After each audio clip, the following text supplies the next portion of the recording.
Ditch that 4-7 because now we're going to get them heaven. Welcome. I just made that up on the spot. Welcome to the WWE Evolve Post-Review Podcast, episode 31. I'm trying to be happy because a tragedy happened on this podcast, ladies and gentlemen. We'll talk about that later.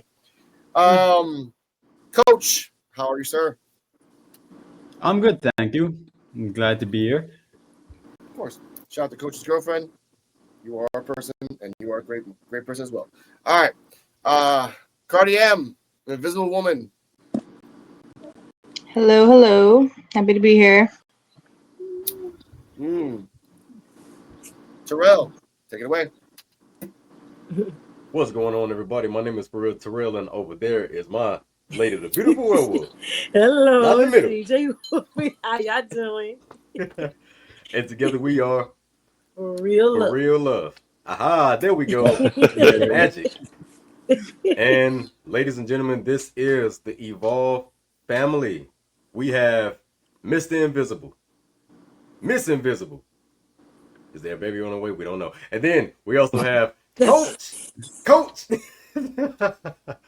And we have the mastermind himself, E to the O to the D. Hey, what's up, everybody? Glad to be here tonight. So can't wait to get it started. All right. Yep. Now, ladies and gentlemen, we had great matches, but we had sad news. But we'll talk about that when we get to that point. There's some clues that I think that Evolve will kind of like put in the long run.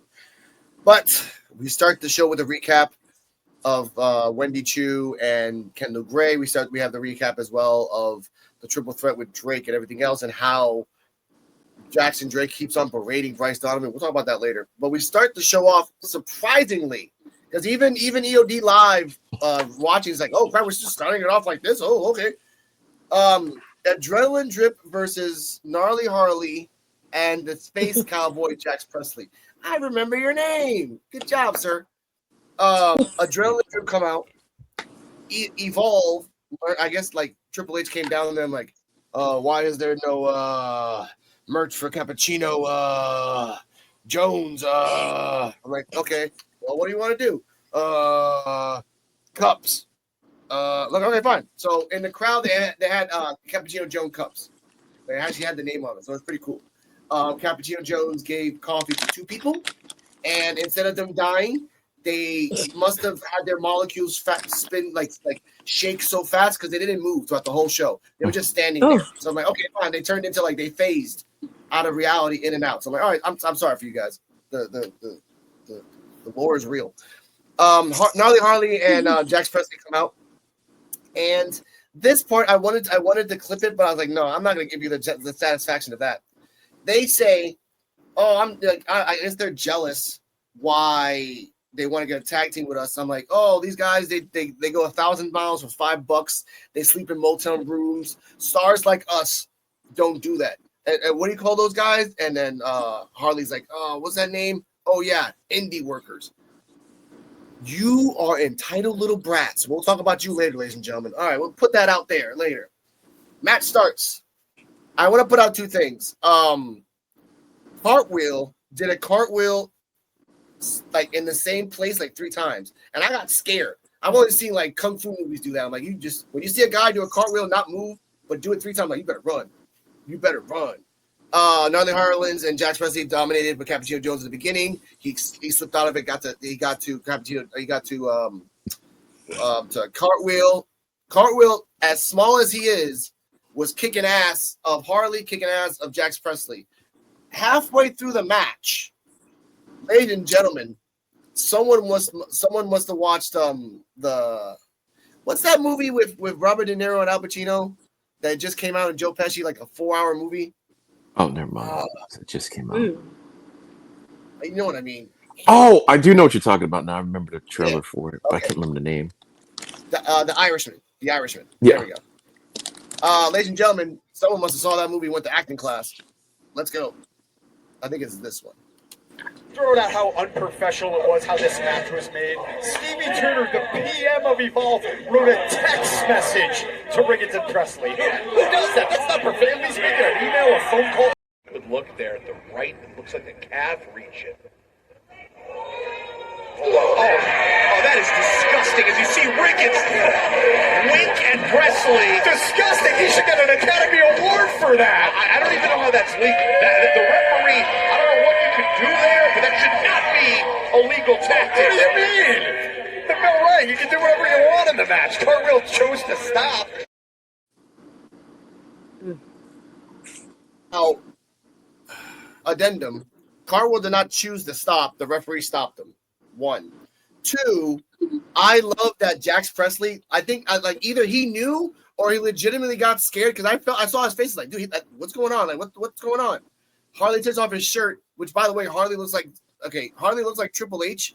The body of Triple H, the head of Triple H, but the body of Diesel. I figured it out. I'm like, you look like Triple H, but you have Diesel's body and Diesel's clothes and Diesel's mannerisms a little bit. He doesn't do backbreakers.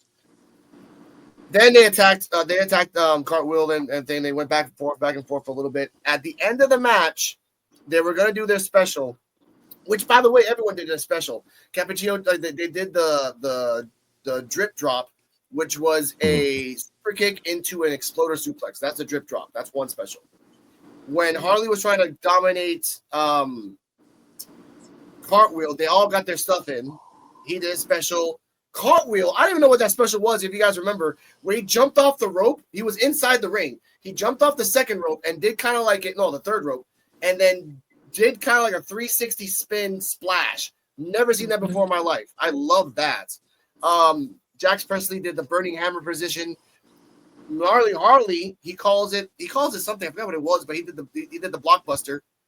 In the end, Harley's outside. Cappuccino Jones pushes him to the turnbuckle. Cartwheel's like, hey, get in here. They get inside. They do the flip and sip, which was I don't know what it is. I guess it's like a neck breaker, reverse neck breaker, sort of like that. I don't know what it is. For the 1, 2, 3.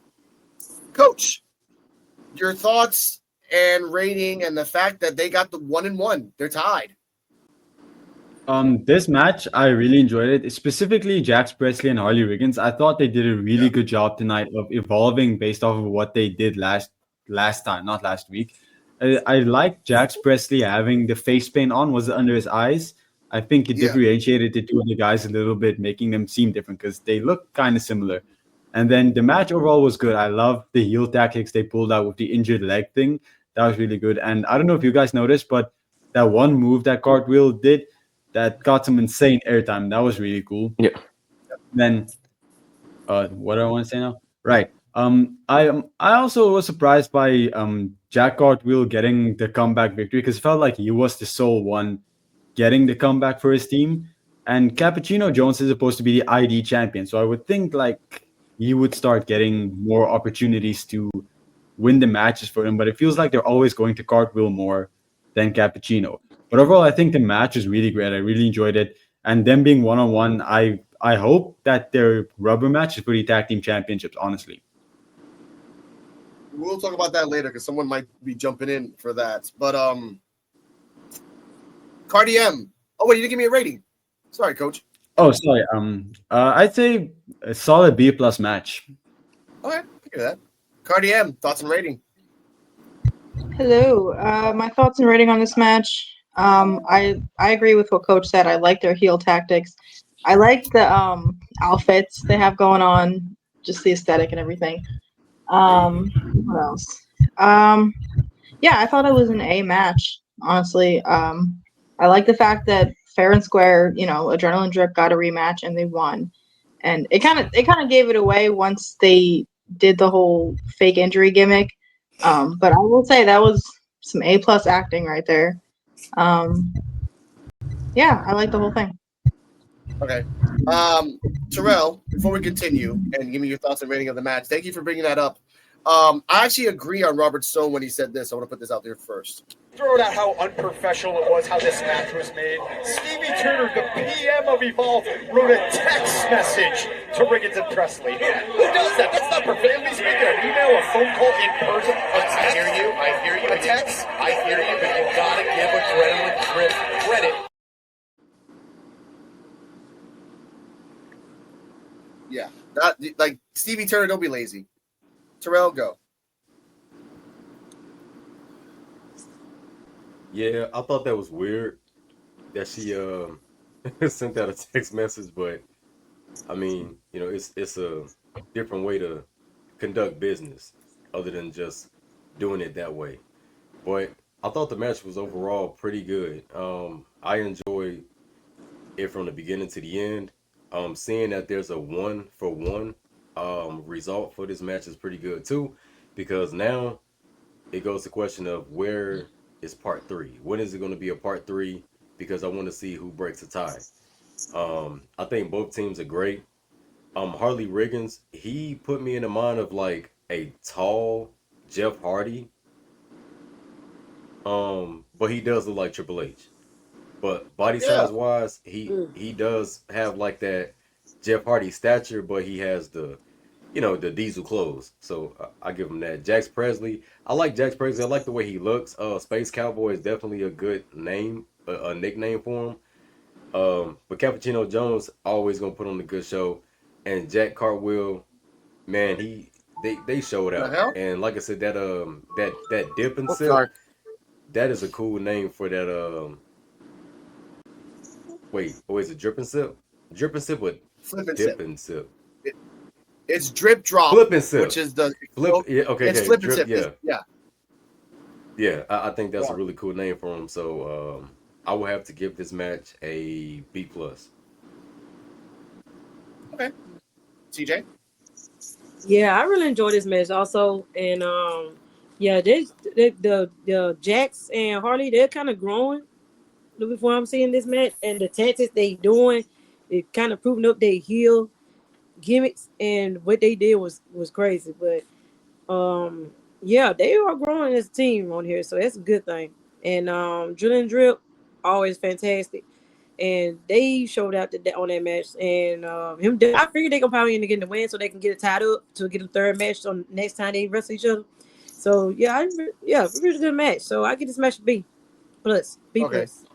B+. All right. EOD. Before I get to you, EOD, I have a play-by-play by just a random by ProWrestling.net, and it says here, and I quote, Riggins dressed exactly like 1996 Diesel.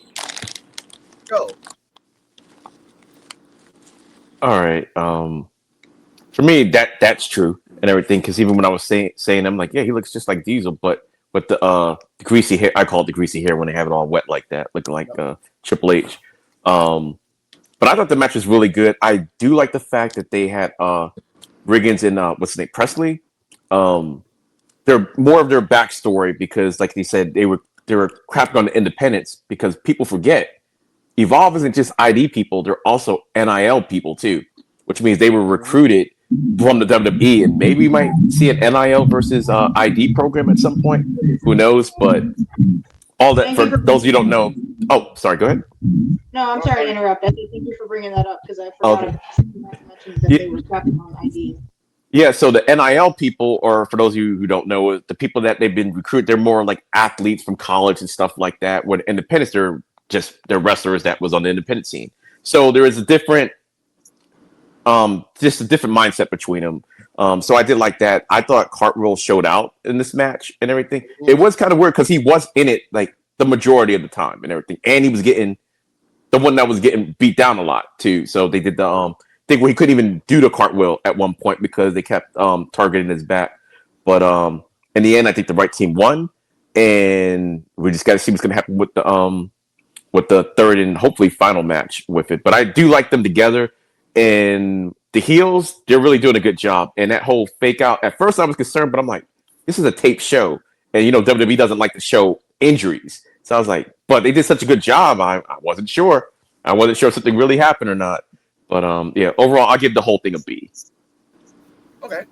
All right. And now that we have buttons for this, ladies and gentlemen, overall, this match was a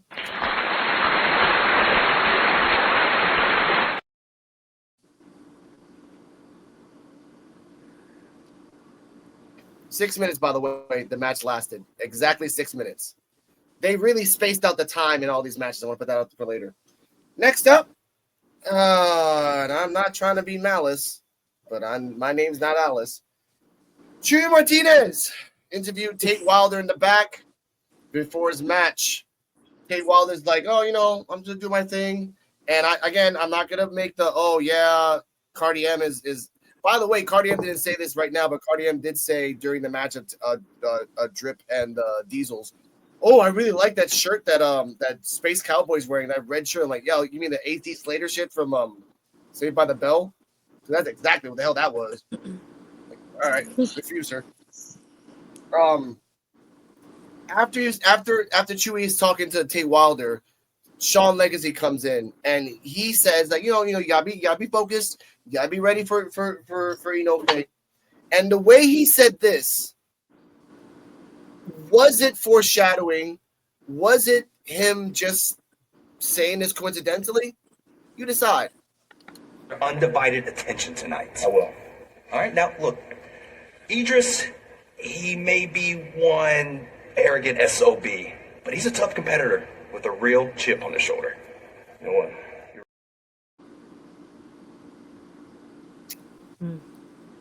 And I'm like, huh? You say that, and then before, don't put that out there. Chuy Martinez, for the first time ever, says this: Tate Wilder versus Inoue next, and didn't say anything else. Thank you, Chuy. Coach, your thoughts on this promo before we get to the match? I don't really have a lot to say about it. I think it was a fine promo. Tate Wilder, he's okay on the mic, but I really, especially tonight with Sean Legacy, I loved his character work and all his emotions he gave. I feel like he did a really good job with that. But that's really all I have to say. I don't have a lot of thoughts on it. Before we get to Cardi, when Sean Legacy was talking, I know that the EOD might say the same thing as this, but when Sean Legacy was talking, did you think that he was just being Evolve commercial Sean Legacy? Because he was talking like he was in the office with Carl. I don't know, because to me, Sean Legacy comes off like that as his super Sean Legacy character and everything, as the super baby face. So it's like, I didn't get that type of vibe. I did get the vibe that maybe they just recorded this like the night before and put it on Evolve. That I got that vibe to it. That way, it can always keep the product as current as possible.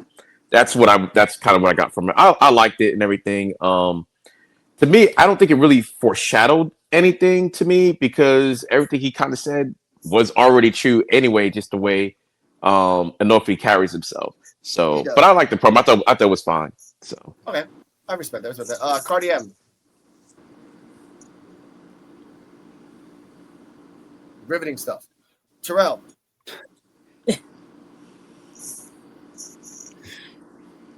Yes. I enjoyed the interview. The interview was really cool.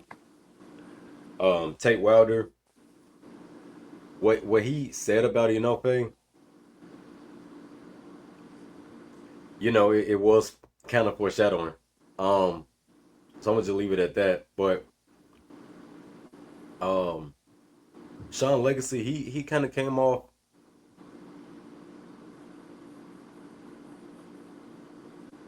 You can say it's called a dork. No. I don't know why he's giving the art right now. Sean Legacy. Let's finish.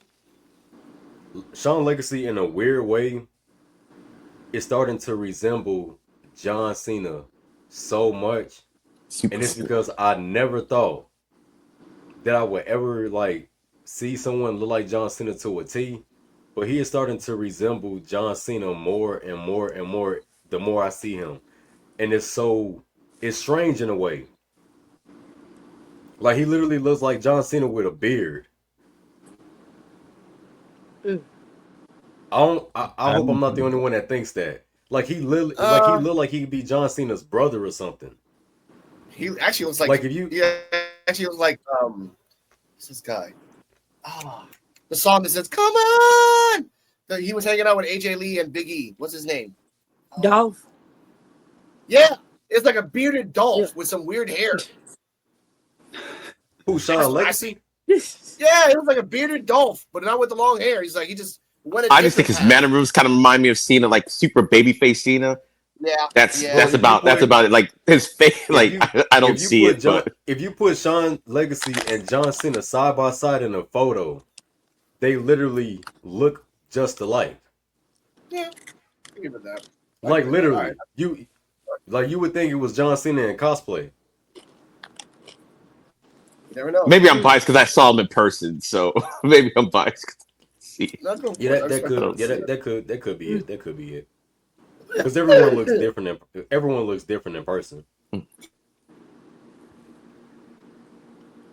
But yeah, I think it was dope. But like I said, Tay Wilder, that was pretty foreshadowing, man. Oh, we'll get something dope. TJ Whoopi. Yeah, go on. Oh, the promo was pretty good. Yeah, I'll tell you why I did foreshadow that promo though.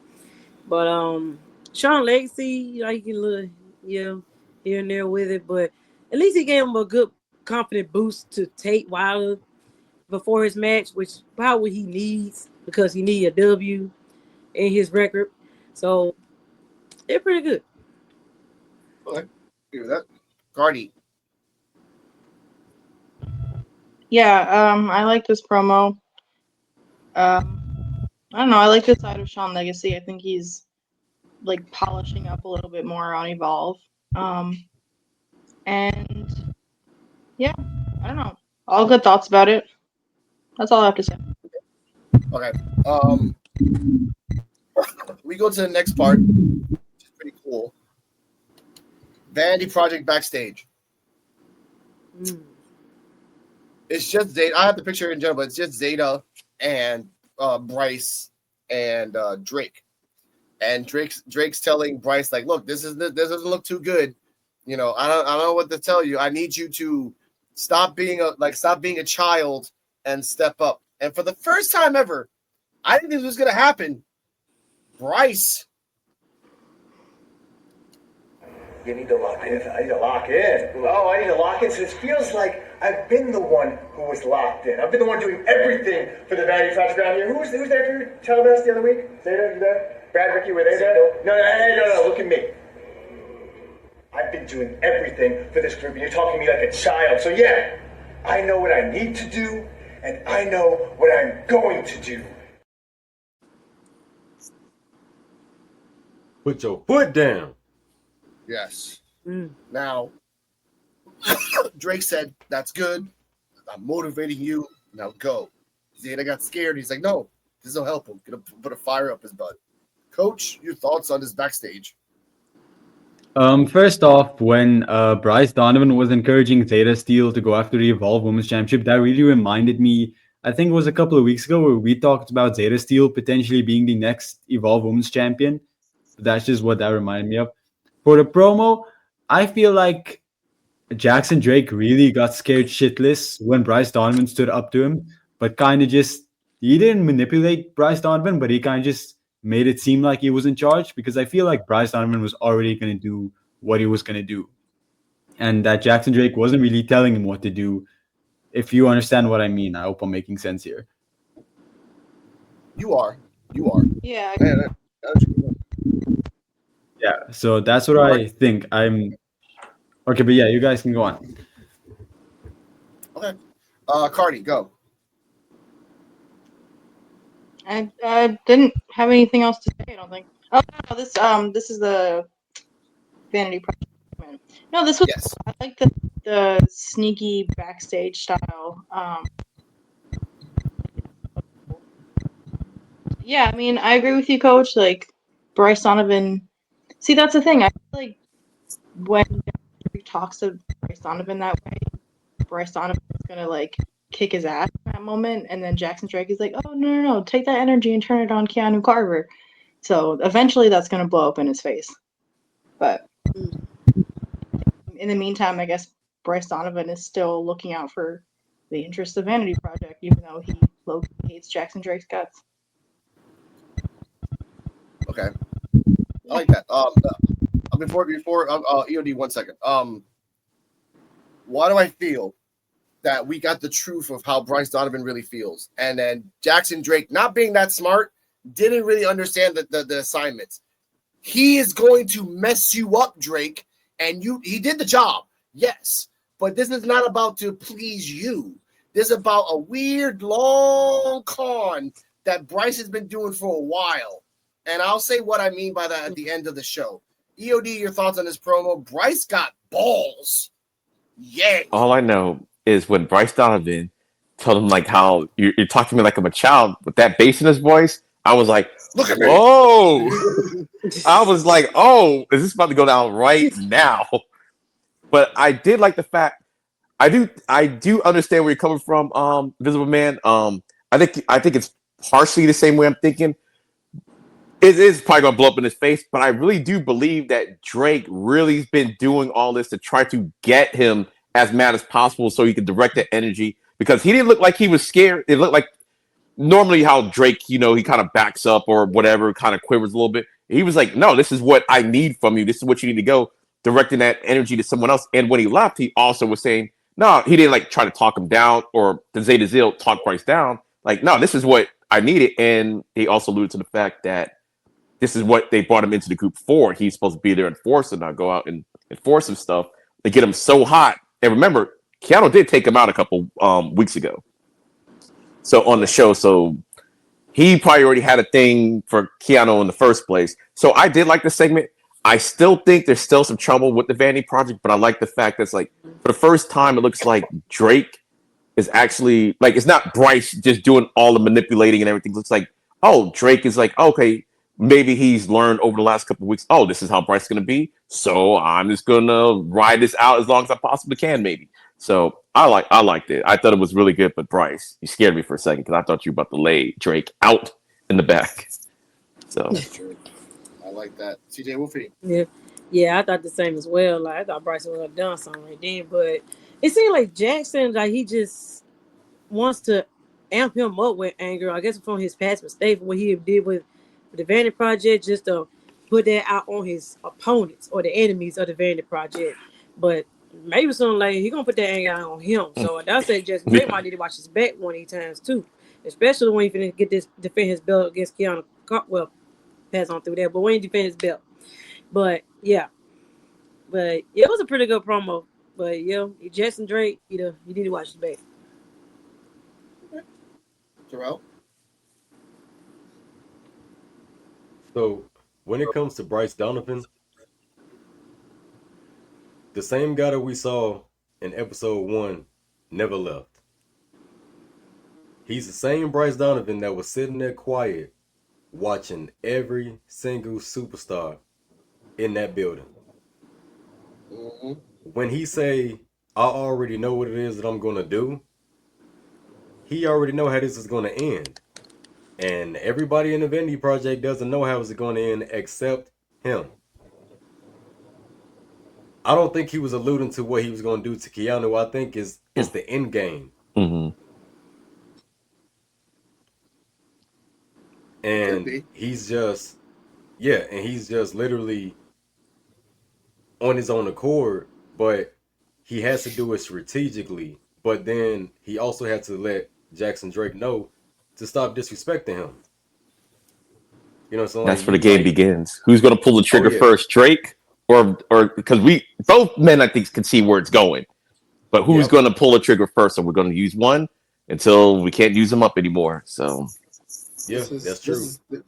This is but I feel like Bryce Donovan. But I feel like Bryce Donovan already knew how Jackson Drake was going to be as champion. Mhm. That's how he knows that's how he knows how it's going to end, because he knew how everybody's mindset was going to be before he even said a word. He knew Keanu was going to be hungry. He knew, he just knew all these things. I think he knows more about the Evolve locker room than anyone else. Yeah, he's been here since day one, and he actually, when he talked about adapting because they were big guys, I remember this now. Keanu Carver was one of the people that he was like, I ain't messing with that since the beginning episode. So he knew that no one can stop Keanu. We'll talk about the lore of Keanu later, ladies and gentlemen. But let's talk about the next match, and this is going to be a weird. I feel freaking so sad for this crap. The modern day cowboy, which I'm gonna get a button of a woman fainting, and and Idris Inoue, the epitome of excellence, Inoue. Idris comes out first, and he's happy that people are clapping. He's like, "Oh, thank you, I deserve that." There's this one teenager, and he has his pass, which means like he got like the VIP pass. He's there to like really talk to the fans and clap everybody. And as Inoue is passing everybody, praising everyone's clapping him, this kid puts his hand out. Inoue stops and tilts his whole body away from that handshake and looks at him like, "Who the F are you?" Then walks away. And the kid puts his head down in shame. I'm like, Inoue, thank you for that. I appreciate that. Like, it would have been cool if you would have given him the thumbs down, but that's even perfect. Like, hey, Inoue, I'm one of your biggest fans. Hallelujah. He keeps on walking away. I'm like, all right, I get that. He gets into the ring.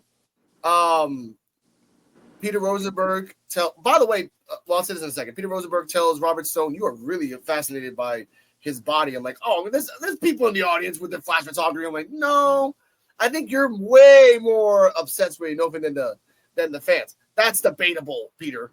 Robert Stone says that. So I want to put that out there. Also, it's Robert Stone's birthday. It's a running gag through this episode. Peter Rosenberg said that he has a gift for him. He'll say what it was. Spoiler alert, it's nothing. And that's one. This match, standard match, back and forth. Inoue is doing a lot of tactics, going back and forth, jumping on top of him. Not as great or as goofy or as funny as a Jamar Hampton match. That was actually pretty cool. But it's just technical. Tate Wilder was doing a lot of throwing his body into himself.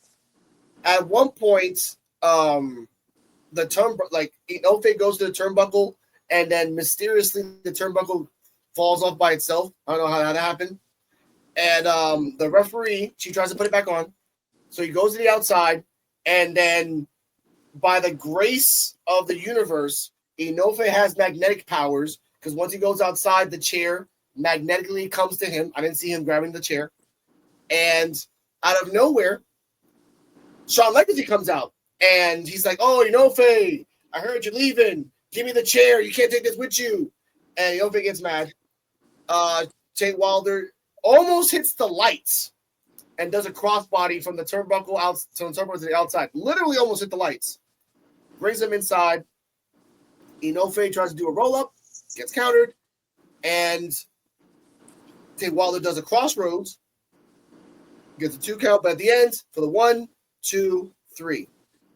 Notable moments. Peter Rosenberg and Robert Stone said this. No, Peter Rosenberg said this. Inoue's curse is that if someone rematches him, he'll lose. Dante Chen rematched him, he'll lose. Tate Wilder rematched him, he'll lose. I'll put that out there. And EOD, your thoughts and rating of this match? I give this an A. I give this an S, because this is his superb last match. If this is his last match in Evolve. For me, I thought it was an okay match. I know Tate needed a win, but I still think the wrong person won. I do like the fact that Shawn Legacy came out, and technically he did interfere in the match. He didn't interfere a lot, but the fact that he was there and took the chair, that is interference. Not enough to throw out a match, but he did kind of change. He did alter the course of the match. for his own personal reasons because he's got a little beef with Inoue first place. Yep.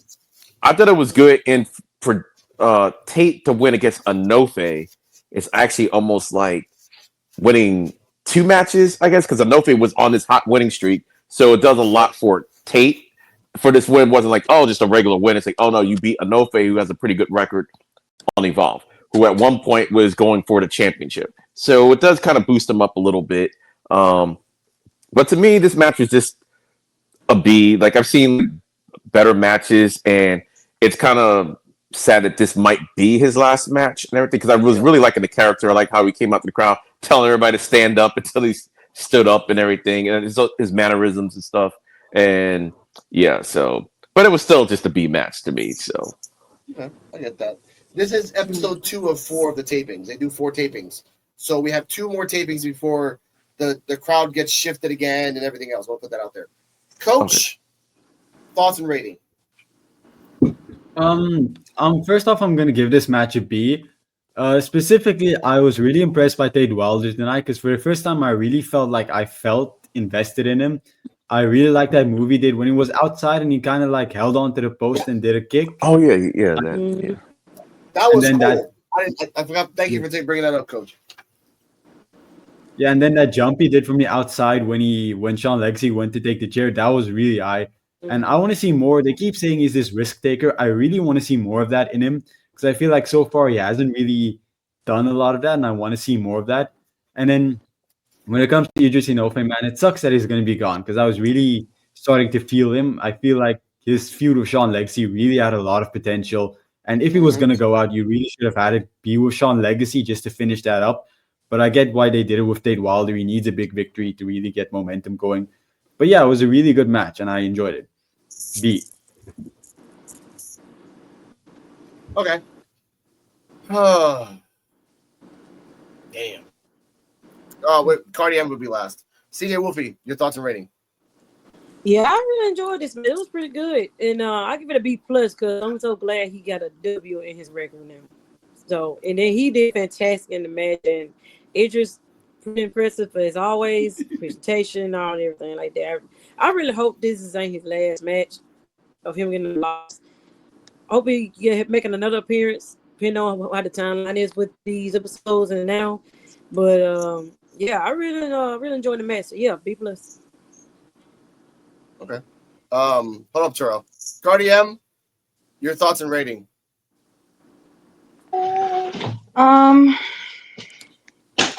I thought this was a pretty good match. I'm gonna give it an S2. Just it was sad that this was Inoue last match. Okay.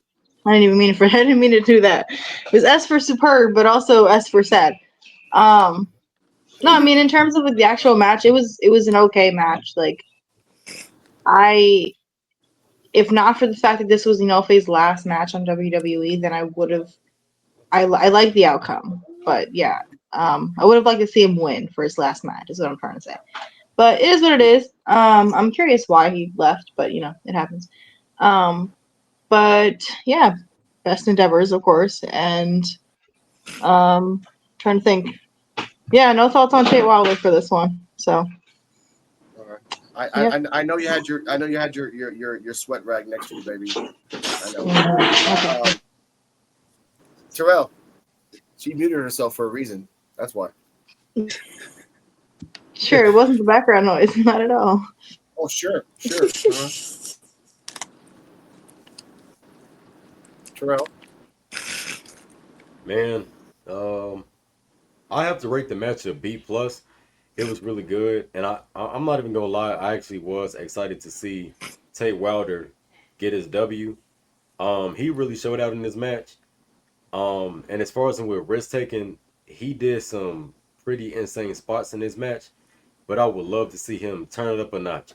Extreme rules. But I would definitely love to see him turn it up a notch. Jump off the Titantron. But Yeah. for real. Let Damian Priest throw you off Hell in the Cell. No, I'm kidding. But no, I think it'd be pretty dope to see him have more match types. I'm not sure how they're gonna do it in Evolve. I don't think we have had like a I I don't think they really had men have a real deal like no disqualification style match. Like we had triple threats and stuff like that, but we didn't see them get down and dirty like the women have. And I would definitely love to see maybe like a I don't know a tables match or something. Just start off, or just some type of like hardcore style match. Maybe bring the hardcore belt to Evolve. Maybe, Yeah. maybe. That'll be so cool to see. But man, Idris, man, I already said my piece, man. I already said my piece. Yeah. But No, no, best of luck to everything. He's going to get better usage somewhere else. We don't know as far as in like why he left. Um, but hey, we can't really like get mad at someone's decision, for not wanting to re-sign their contract or anything like that. Karrion Cross. We've had Jasmine Nix, and hey, sometimes people got to bet on themselves, yeah. and a lot of people is afraid to bet on themselves, and that takes guts. So Yeah. I would definitely say best of luck, and wherever he goes, they're gonna be lucky to have him on their roster. True.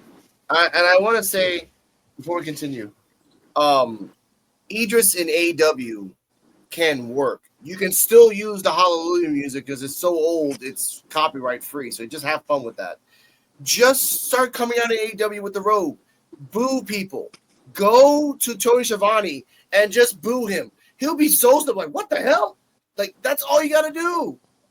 Like, just I'm not even show gonna him lie. how much. Yeah. I was just thinking about that too. Idris and Ricochet would act a total. Oh Lord. They would be so they would literally act a whole food together. They don't know how. Like to seriously, they would literally act the food together. I could literally see them doing like some who could I think of? I could really see them doing like some not really Craig and Day Day, Oh, jeez. kind of sort of. Kind But y'all know where I'm getting at though, right? Like I could really see them being like Yeah. just total jerks to people. like troublemakers. No. Yes. him. I was gonna say him in the Hurt Business. Him in the Hurt Business, and Ooh. him Oh being like the sugar, but him being like the Sugar Shane in the Hurt Business. Like he's the wild one. Like, oh, we're all crazy, Hey. but this guy, he's just Oh, like, yeah. oh, he's out. Yeah. It's over the smaller people you got to look out for. You got a bunch of big people. You got the small person. It's like they're there for a reason. So that's the one you got to look out for. Of course. Yeah. Like he's like, oh, my body's better than yours, Shelton Benjamin. Like, what do you mean? Like, oh, my body is just like what are you talking? Okay, this guy's crazy, but he's a good worker. He's like, that's what you need. It could work, and I want to see that for him. And by the way, this is his response on Instagram, and so everyone can hear what he says with his own words. We're not making stuff up. Here we go. As of today, I will officially be leaving the WWE. This is a decision that I thought about for a very long time, and I'm going to trust my gut on this. With that being said, for the past 4 years, I had the chance and the opportunity to meet and work with incredible people, from the wrestlers to the referees, to the creative team, to the medical staff, and of course to all the coaches who put in so much time and effort into making me better. And for that, I will always, always appreciate y'all. And of course, to all the fans who have supported me and stuck by my side through all these years, thank you.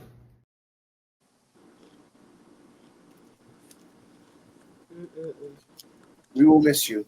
If I had the D-Walk button, like I would put that for you, sir. Yeah, it's like I will- salute music. I know. Miss you. Okay. You know what? Honestly, wait. Yeah, I go feel on, like Coach. out of everybody that's left WWE recently, he's in my opinion, the guy that I think is most likely going to break out. Like, I feel like he's just the next step away from being something really big. I feel like he has all the tools. He just needs to get to that next step, and I feel like he's definitely going to reach it wherever he's next. I wholeheartedly agree. For me, I would add Jordan Oasis because his gimmick's not there yet. Not there yet. In about a year or two. Now he's power slapping. So I'm like, okay, try that for a little bit. See if you can put that into repertoire. Booker T's promotion, they got a champion as a power slapper. So it's out there. It's new. So do that. Hey, there's tire wrestling, car wrestling, phone booth wrestling. Do stuff, bro. Have fun. That's the great thing. Did you say phone? Did you say phone booth wrestling? I've seen phone. Yeah. I've seen phone booth. Yeah, I've seen it. Wrestling? Oh, it's awesome. In an actual phone booth. Phone booth wrestling? Yes, phone booth. You know what? For Terrell I've seen and Subway wrestling. Coach, I'll send you the links, dude. There is actually tire wrestling where there's a giant tire in the middle and they have to wrestle in the tire or around the tire. They can't wrestle or like do submissions. It's like UFC. They can't first off, they can't punch each other. They cannot punch or elbow. It's just straight up wrestling moves and submissions. The best one is the car one. The car one is awesome because you can use a seatbelt as a wrestler. You can choke somebody with that. Like, bitch, I got you. Ah, I love that. I love it. All right. Yeah, Next I was up. Yeah. Oh my bad. Yeah, No, go I on. was gonna say it, but yeah, definitely. Idris, he's definitely going to break out. I agree with what Coach said. He's definitely going to break out. This is just gonna be not really like a bump in the road because evidently he know what he's gonna do next. When anybody decides to leave a place of work, 9 times out of 10 they always know what they're gonna do next. So I got high hopes that he knows what he's gonna do next, and this run for him, this E of Excellence run, reminded me of, remember when Shawn Michaels first turned on Marty Jannetty? Yeah. And the Rhapsody in the Blue phase of Heartbreak Kid.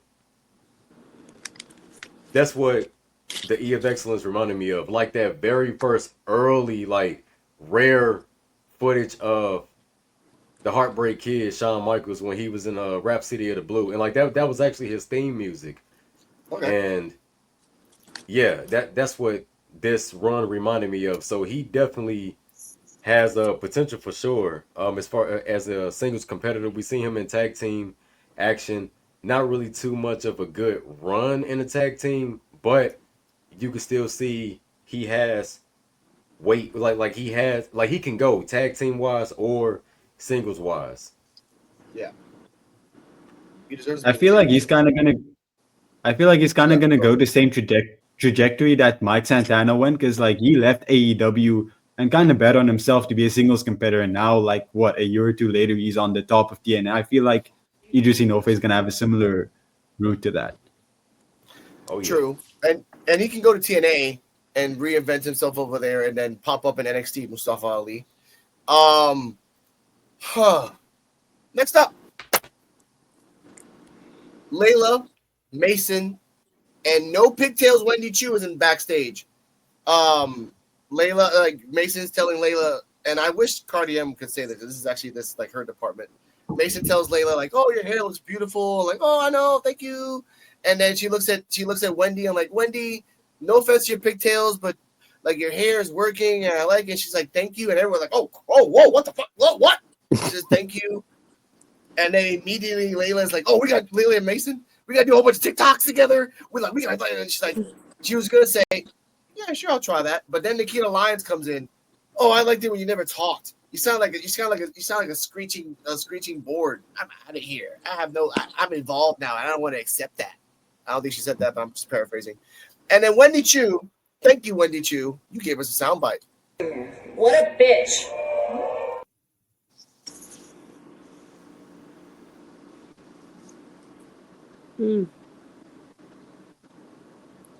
That. Which will then lead up to Wendy Chu versus Nikita Lyons next week. So we'll just do predictions right now. Coach, Wendy Chu, Nikita Lyons, who wins?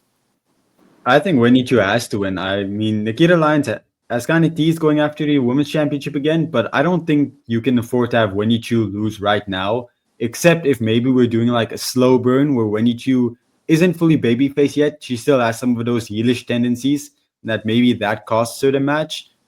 But yeah, I can see it going both ways, but I'm gonna say Wendy Chu I think wins.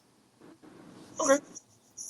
I like that. Cardi M, Wendy Chu versus Nikita next week. Who wins?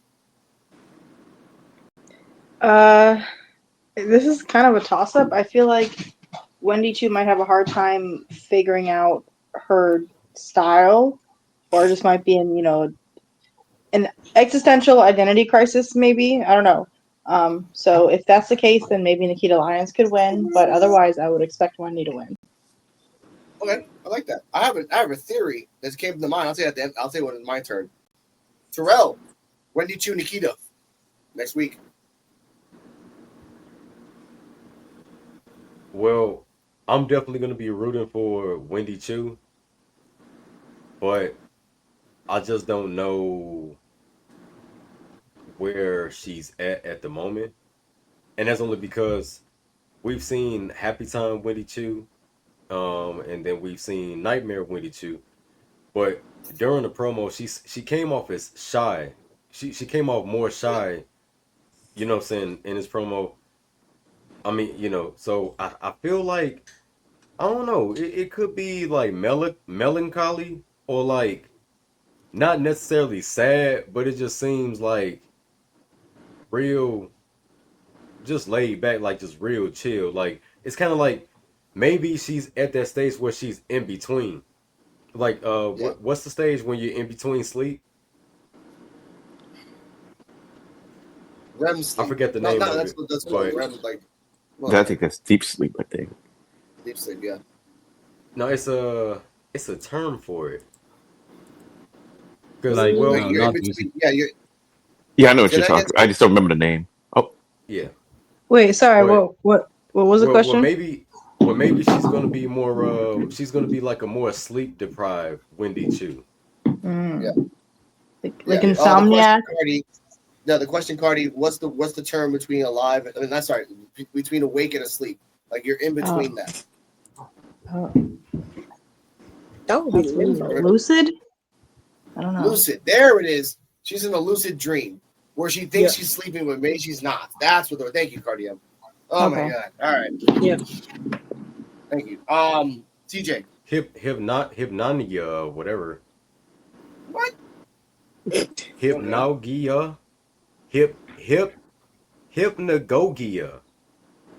Define it. Please define. Yeah. Thank you, Coach. I'm about to say it. Use that in a sentence. Hypnagogia. Yeah, hypnagogia is the traditional period between wakefulness and sleep, characterized by altered consciousness and vivid sensory experience. It is a normal part of the sleep-wake cycle. Dreamlike imaginary. It's like you're asleep, but you're also awake because Okay. you can't go to sleep.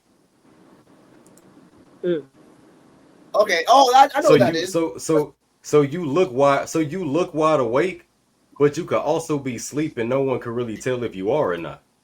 Yeah. Let's see That's if like they what have I'm trying to. Yeah, exactly. Like That's you what like I'm you trying to you say, literally like, just the on first hour. basically like on autopilot. You're just on autopilot at this point. Yeah. I like that. That's usually what That could be happens a when I'm good like finish planning for the him. vision for 5 hours. Babe, Go on, Coach. it's just like that short film that we saw, babe, that Corey Kenshin had reacted to. Oh yeah. Remember when the girl yeah. when the police officer was trying to say that girl, Yeah. and he actually said it in that video, and he said she'll just sit at the foot of her bed, not sleep and not awake either. It's Yep. like she's afraid to fall asleep. Yeah, it'd be so she Yeah. get that dream. Yeah. It's Shout out to Freddy tripped Krueger. out. Yeah. All right. I like that. All right. CJ, your thoughts on this? You haven't said it yet. I think Winnie Two might get a win, but just like Cardi and Terrell said, like it seemed like she probably confused of where her style's gonna be. So she kind of in between here and there. So she's like starting to maybe do this or that, but that might deflected her from getting the win and let Nikita win, but I think she still might pull through and win. So she really my prediction to win the match. Okay. All right. Okay. I like that. EOD. The predictions. All right. My prediction. I actually don't think we're going to get a winner in this match. I know they don't do it that often and everything, but as a way to maybe further the storyline, because to me, when she was in the back, I didn't think that she came off as like shy. I just came up. To me, it came up like she's still that old Wendy Chu, but it's slowly kind of becoming a face. So she's kind of looked at them more like, I'm annoyed that I'm around you guys, but she kind of likes them a little bit, but doesn't know how to, I don't know, convey that feeling. That yeah, she doesn't know how to convey the feeling or express it or whatever. So it's like, okay, they're talking to her. She just looking at him like, kind of like, why are you talking to me? But since they gave her a compliment, she's like, okay, thanks and stuff. And she's definitely the face of this feud with Nikita Lyons because she's obviously the heel. And Nikita does have championship aspirations, and Winnie Chu is still Winnie Chu. It'll be kind of weird for her to go on a losing streak. But then because Nikita's got championship aspirations, it's weird. So I think this is going to probably end up where we're not going to have a winner. Maybe something happens when maybe Winnie Chu snaps, maybe a win by disqualification or something. But I don't think we're going to get a clean win either way. I think it's going to be like something happens and just something happens. Okay. My thoughts are on this. Sorry. Go on, Cardi. Sorry, background noise. I agree with you there, AOD. She's definitely giving like socially awkward, but I love the fact that at the very end she's like, "What a bitch." Yeah. Like, she's still gonna speak her mind now that she's speaking. So I like that. Maybe she's like grumpy because she just woke up from a nightmare. Grumpy. Now she's that's the right word. She's grumpy. Wow. I was gonna say that. Like this just woke up. So everything's like, when you wake up, you just say yes to everything and just like be complimental. Like, yeah. Oh, thank you. Yeah, okay. What day is this? Thursday? Oh, okay. All right, that's cool. But my thoughts are on this. This match tomorrow, next week, will depend that if Layla and Mason pop out, because it seems that Layla and Mason want to like hang out with her and like kind of be friends. So if they're in the background, there might be a chance that they interfere that Wendy could win. If they're not there, then Wendy's going to lose because I'm saying this now. There's going to be a point to her match where she does the dirt nap. She feels bad doing it because that's her evil side doing that. That's not Wendy Chu. That's this evil Wendy doing the dirt nap. She snaps out of it, and that makes her lose because she doesn't want to go down that path again. Not because it's evil, because it's not winning. That's why. Like, she woke up from a dream thinking this persona is going to get me to the end. She didn't get me to the end. What now? And that could be a redemption and a evil turn with Layla and Mason, where they hang out with her, and she's the naive girl. At the end, they push her down when Chantal Monroe comes into the scene, ladies and gentlemen, because we still haven't forgot about Chantal. They're setting her up for something. We just don't know yet. That's all I'm going to say about that. All right. Next up, let's see. Oh, this was a weird match, but I love this match too. Carly Bright versus Carly Bright versus Callie Armstrong. Just in my head. I want to say Carly came out all happy. Yay, Carly, yay, and all that stuff. I'm like, all right, cool for you. Callie came out too strong. There she goes. Exactly. It was really cool. Hallmark Channel theme song. Yeah. I was like, oh, she's from Wisconsin. That's nice. Callie came out too strong. They pushed the crap out of Callie Armstrong and the names. Oh, Callie Armstrong is too strong. We didn't make that name. The crowd made that name. Too strong. Yep. But Peter Rosenberg retorted, say, well, they call her the arm breaker, Kendall Gray. So we got the arm breaker versus the difference maker. The difference maker. So back and forth. This match was really cool because for everything that Callie tried to do, Carly Bright had a counter and a pin for it. It wasn't her trying to be like very technical. It was her trying to get very quick pin moves. So I did like that. Back and forth. Give me a second. This is kind of weird thing for me. Here we go. Callie lifts the spear into the corner. I love that when she missed a spear in the corner, Kendall Gray's like, "Oh, look, your shoulder. Oh, hey, your shoulder's okay, bro." So I did like that. Callie hits a head scissor takedown at she used the ropes to hit a bulldog for a near fall. I did like that. She leapt off the top rope, but Kelly caught her, and Brig got a roll up for a near fall. So that's almost two counts. Carly Bright went back and forth into the ropes. Callie Armstrong caught her for a power slam. Robert Stone's like, you know what that means. Callie Armstrong does a Callie connection. She was gonna go for the pin. She looks at Kendall and then says, "Nah, get your ass up, Carly." Does the Callie connection again, and Carly Bright sold it if she got a black max by freaking just anybody. Just watch. She flipped by herself. A little extreme, but whatever. That was kind of over excessive, but all right. For the 1, 2, 3, Callie looks at Kendall. Kendall's holding Carly Bright's body. And it's like, I'm gonna get you. I'm gonna get you. We have to talk like this, right? For a couple more seconds. All right, are we off camera? No. I'm gonna get you. I'm gonna get you. So, Coach, your thoughts and rating of this match? Okay, first I'm gonna give this match an A because I feel like all throughout this match I was constantly waiting for Callie to like get the offense in and start winning, and every time I thought that was gonna happen, it's just no. Carly's getting her momentum again. Carly's winning. So yeah, I really like the match, but what I really think is gonna happen is, or what I'm excited for is what I think is gonna happen from this. I think next week Carly Bright's gonna try and give Kendall Gray advice. She's gonna be like, I almost beat Callie Armstrong. Like, I got so close. You should listen to me. And Kendall's just not going to listen to her. She's like, no, you lost. I know better. Like, look at what I've accomplished. And then she's going to get absolutely destroyed by Callie Armstrong. And that's what I think is going to happen. It's going to build tension between the team. Okay. All right. EOD. Play off that. Go. Thoughts. All right. I do agree with that. They're definitely setting Bright up for something in the future with Kendall Gray, and I don't think it's going to be great. I did like the fact that because right now you have two faces, but they're showing that Callie is kind of going back to her little heelish ways. Not exactly, but the way she was. Carly is pretty close to like what Kendall is. She's just got Kendall, and she's like right below Kendall. So everything that she could kind of do. Carly could do. Except that she's better at getting out of stuff.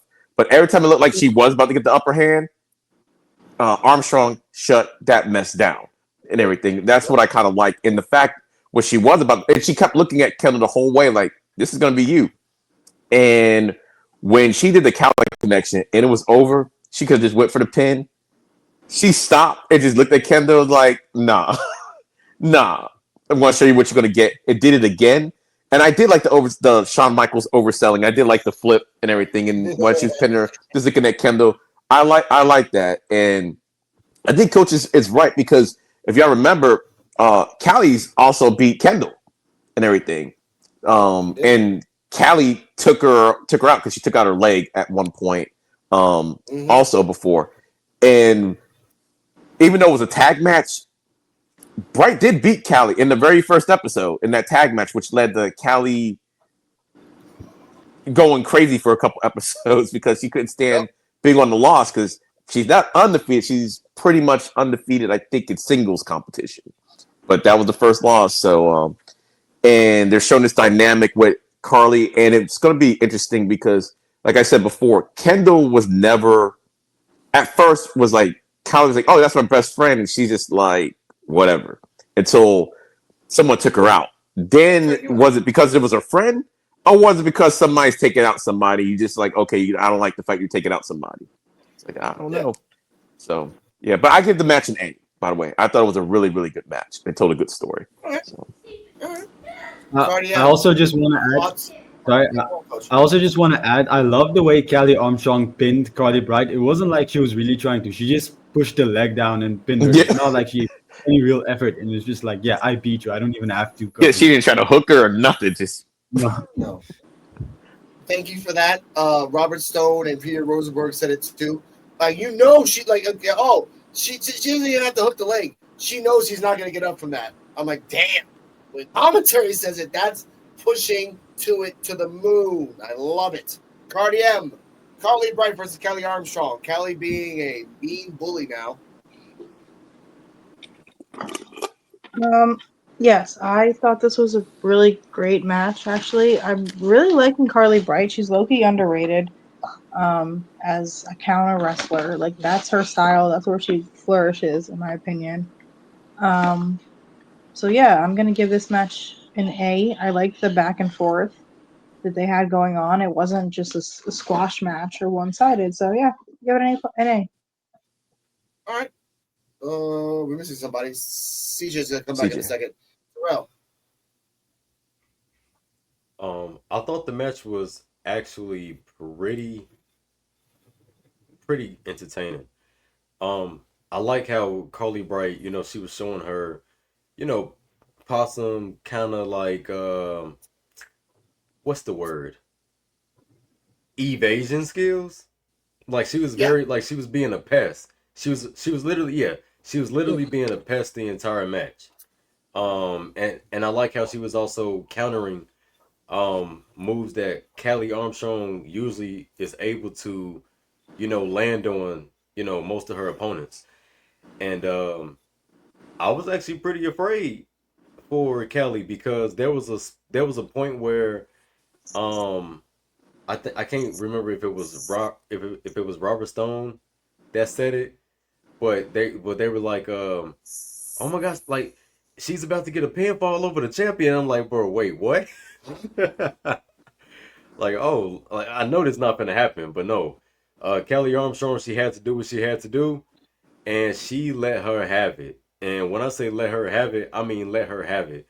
And I like how Carly sold the second Cali connection because it reminds me of like when you playing like the old like the old school wrestling games. They still do it now. Like now they still kind of do it in the the 2Ks and all that because I see that they added some new moves to where you have your opponents just selling like crazy. Like I've noticed they done that now, but it's like it's not like the old school games to where like they have these crazy selling points, and that's something that always like grabbed my attention when it comes to watching wrestling.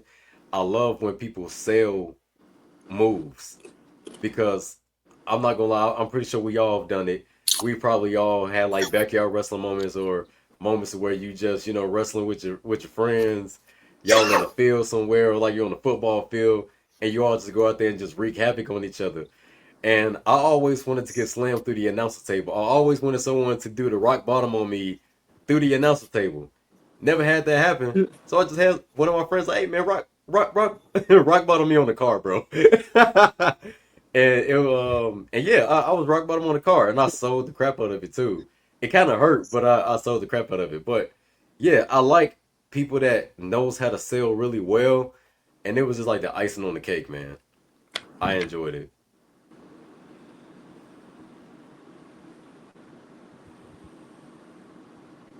I guess CJ Wolfie, I guess your turn. Well, I didn't hear everybody. Yeah, I really like the match too. I give it like an A. And yeah, Carly Bright really improving a lot since we have matches on here. So props to her. But Kylie, she getting up too with her prowess, and it's showing. But I don't see how Kendall gonna deal with her in 2 weeks. But yeah, it was a really good match. And Carly, props to her with that sale of that or with Kylie's finisher. That was crazy. But yeah, it was a pretty good match. I give it an A. All right, I respect that. And for that, ladies and gentlemen, A's all around. We press the button.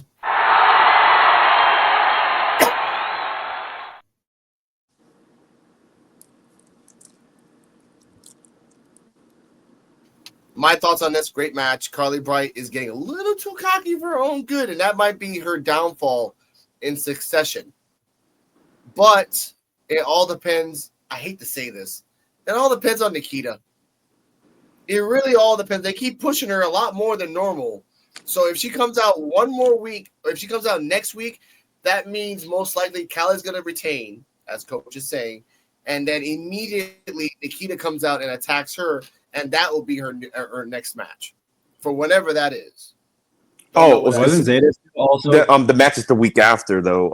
Like when did you and Nikita next week? It's just the face off with Armstrong and Kendall next That's week. what I mean. Like, Okay. if Nikita wins next Oh, week, okay, I got you. by any chance, either after or before the face Oh, off. after. Okay, I thought you meant like at that. Okay, I got you now. No. That's what I mean. But I think, like I said, I think it's a session Callie will retain, but only if Nikita wins next week. If Nikita does not win, then that means she's not going to be. It'll probably be Nikita versus Kendall, or Nikita's like, well, I never had a one-on-one match with you, Callie, so I'll have a match with you. I'll beat you, and then I'll go after Kendall. It's a whole circle jerk. Yeah. Wasn't Zeta Steel also interested in the Evolve Women's Championship in that segment with Jackson Drake and Bryce Donovan? Yeah, but she hasn't said. I think she won't start saying anything until either Callie loses the belt or Callie beats Kendall. Because after that, you have Zeta Steel, you have Chantel Monroe, you have Nikita Lyons, who are 3 contenders who have a right to go after you, Callie. They haven't gone after you one-on-one, really. So they have a right. That's what I mean on that. So next up, I love that they're getting productions of this. Video package for Brooks Jensen, talking about that he was in a tag team with Josh Briggs and the cowgirl Fallon Henley. Then she was I forgot. I didn't even know about that. Even Cardi M's like he was in a tag team. I'm like, yeah, I didn't know. Oh, yeah, I didn't know that. Yeah, they were UK champions at one point. I didn't know about that either. Again, I didn't go that far back in NXT. Oh, okay.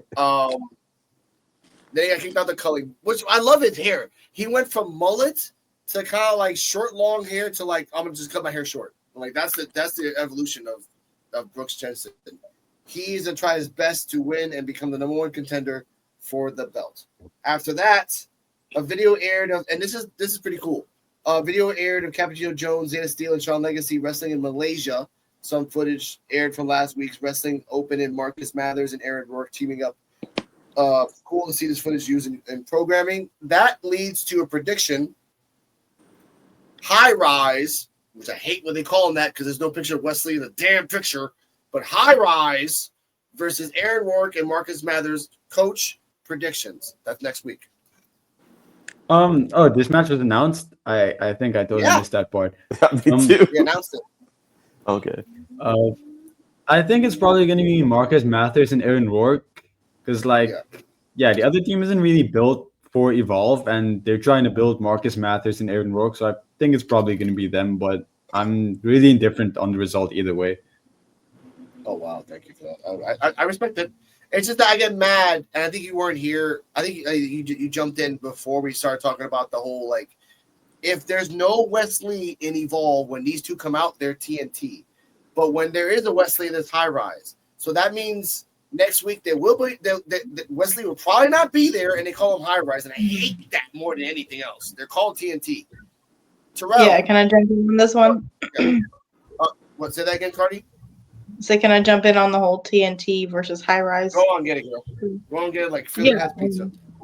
It's just a technicality because when, like you said, as a tag team, they're TNT, but then on NXT, when they were teaming up with Wesley, they became High Rise, but then it was kind of messed up that TNT kind of got washed away in the face of High Rise, even though that's its own group with Wesley. So it's okay, recognize them as a tag team just because Wesley came out as their front man. So I don't know, but that's the context for that thing.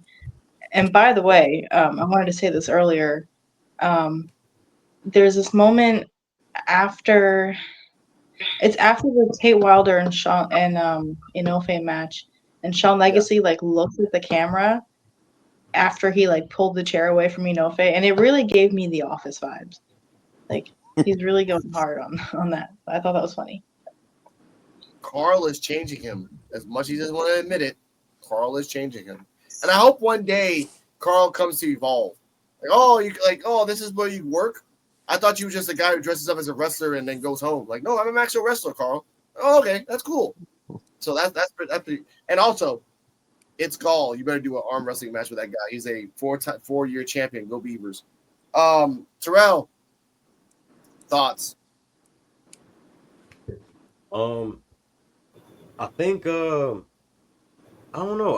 I would probably think that TNT will win just because of the size difference, but then we never know. Yeah. Like when it comes to Evolve, we just never know what may happen because they love to surprise us.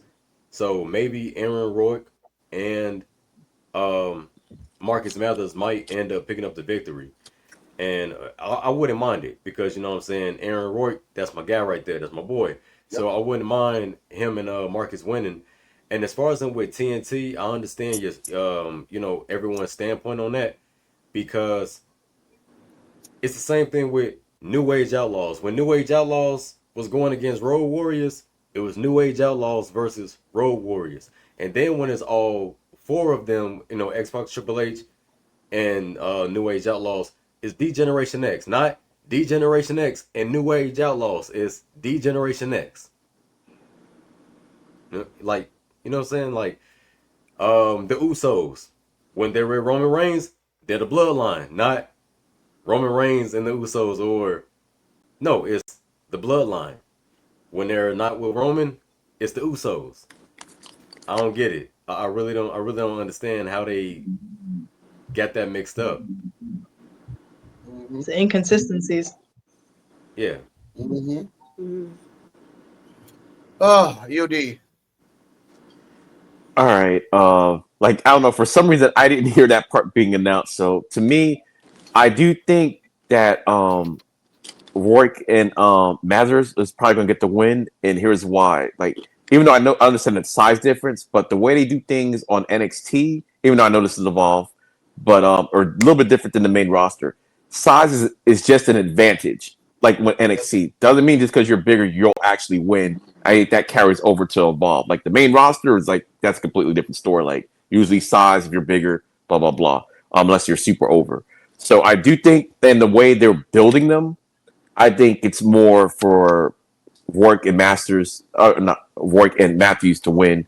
And the whole high rise thing, I think it's just as simple as this. They don't like the name TNT, and they're just high rise now. I think it's probably like that simple because they just don't refer them. And by now they have enough time where now they know how to do the editing job and stuff like that. Like before they'll mess up something's not consistent with NXT, but now they seem to be fixing it. Like they'll just tape something at the performance center and just throw it in to the show.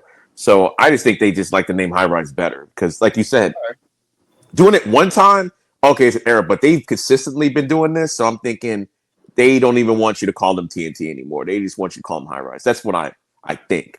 Okay. But no, and then, before I get to TJ Wolfie, no, you're right because like they announced this at the end of the show in graphics. I'm always on top of this, and TJ Wolfie, High Rise has not been on TV for 2 months. Go. Yeah, you would think maybe they will probably get the win since they've been on TV, but then again, yeah, it's been that long since they've been out. But yeah, Rourke and Mathers, they gonna end up getting the win for sure. But I'm glad to see them back on TV and doing something because we ain't seen them in a while. I want to see more of them at that episode there, or at least back on NXT or wherever which brand they're gonna be on. But yeah, well, they decide what their name's gonna be. If they're gonna put them TNT, yeah, it would be good if they kept it like TNT for just them two. So they have their tag names. But I guess they kept them High Rise as just the whole group and the tag, I guess so. Yeah. What they're gonna do, but yeah, Rourke and Matt they getting the win. Okay. oh, I got one thing to say. Yes, go on. High Rise TNT, whatever you want to call them, they haven't wrestled in probably like forever. They were actually on a backstage segment on NXT a few weeks ago. I think Josh Briggs it was in the locker room. They were there, so I was like, oh, they are still with the company. So there you go. Yeah. They were actually Yep. viewed in a segment. They didn't really do anything, but they were there. Yeah, Are we gonna call that the great? Yeah. Go on, Terrell. Yeah, I was gonna add on that Marcus Mathers, he's a kicker. Yeah. And what's one way to tear a big man down. In the ways of Rey Mysterio, you kick him in the knees. Just go for them legs. Yeah. I also feel like. Oh, sorry. I also feel like they've really been building Aaron Rourke and Marcus Mathers over the last few weeks. Like in that promo package you talked about, they were heavily featured, and then they had their own promo package a while back too. And since TNT, High Rise, whatever, haven't been on TV, I don't feel like they're gonna bring them back and be the team they're actually trying to invest in. I feel like they're just like a lot of people don't remember High Rise, so let's just bring them and give them a loss, and who cares? Okay, I kind of agree with that. Like, we have to remember, like, Marcus Mathers is the Philly Phoenix, and he has that mystery kick that no matter how tall you are, he'll just bend his leg up to your face. That's one. Aaron Rourke is Dalton Castle, Timu. We have to all admit this. That's how it is. That's fine. And why do I feel this is going to be like a really homophobic match where like Aaron Rourke is being very erotic and he's like, oh, bro, no, I got the Tims, bro. No. I'm like, that's just, I kind of feel like I'm going to go with this. I don't know why, but that's just me. Aaron Rourke, Marcus Mathers should win because what's the point of you showing them in Malaysia kicking ass and then they lose the High Rise? Which again, if you're going to treat the High Rise like the New Day, where it's just a group collective or like the Freebirds, Wesley, you better bring your ass to Evolve. That's all I'm going to say. He's been active on Twitter because I didn't know about that. I don't see him on NXT. Well, he said something about he's been bulking up to go against Oba, but now that Ricky Saints won the championship, now he's got to do something to go against Megamind because that's what he calls Ricky Saints. He is kind of Megamind. So I like that was kind of funny. That is a shout out to Wesley. You're doing good on Twitter. Not as good as you know, Faye, but you're just as good. All right, backstage. I'm gonna be right back. I'm just gonna go use the bathroom real quick. Sorry, guys. Go on, guys. Go on here, Coach. You got it. We're talking about It's Gall, so you can come back, and then when you come back, we'll do the thing. All right. Backstage, It's Gall and the hardest working guy in all of wrestling, Draco Knox, and two other guys are there. Which I was gonna say, are we gonna call them Draco Knox, where they're around in the background, but they're not really doing anything like what TNT is doing? Is that what we call it now, a Draco Knox? Like Draco Knox is head of security. Yeah. Exactly. Dude, Draco Knox is the guy in. You know what's funny about this? He's a new Hank. He's the new Hank. Is what he is. I know. This is so sad. He's like, I was on TV. I'm like, yeah, but you were on the background the whole time, sir. Oh, whatever. Anyway, backstage, It's Gall's like, no one could compete to me. Look at my abs. I mean, no offense to you guys, but no one could be my tag partner. Dante Chen comes in. Everyone's like, hey, what's up, Dante? And Dante's like, oh, I'm sorry. You just got to bounce back. I'm like, you know what, dummy? I don't care about you. He's like, you know what? You know what? Next week I'm gonna whoop your ass and go and take you to the hospital, just like Jamar Hampton.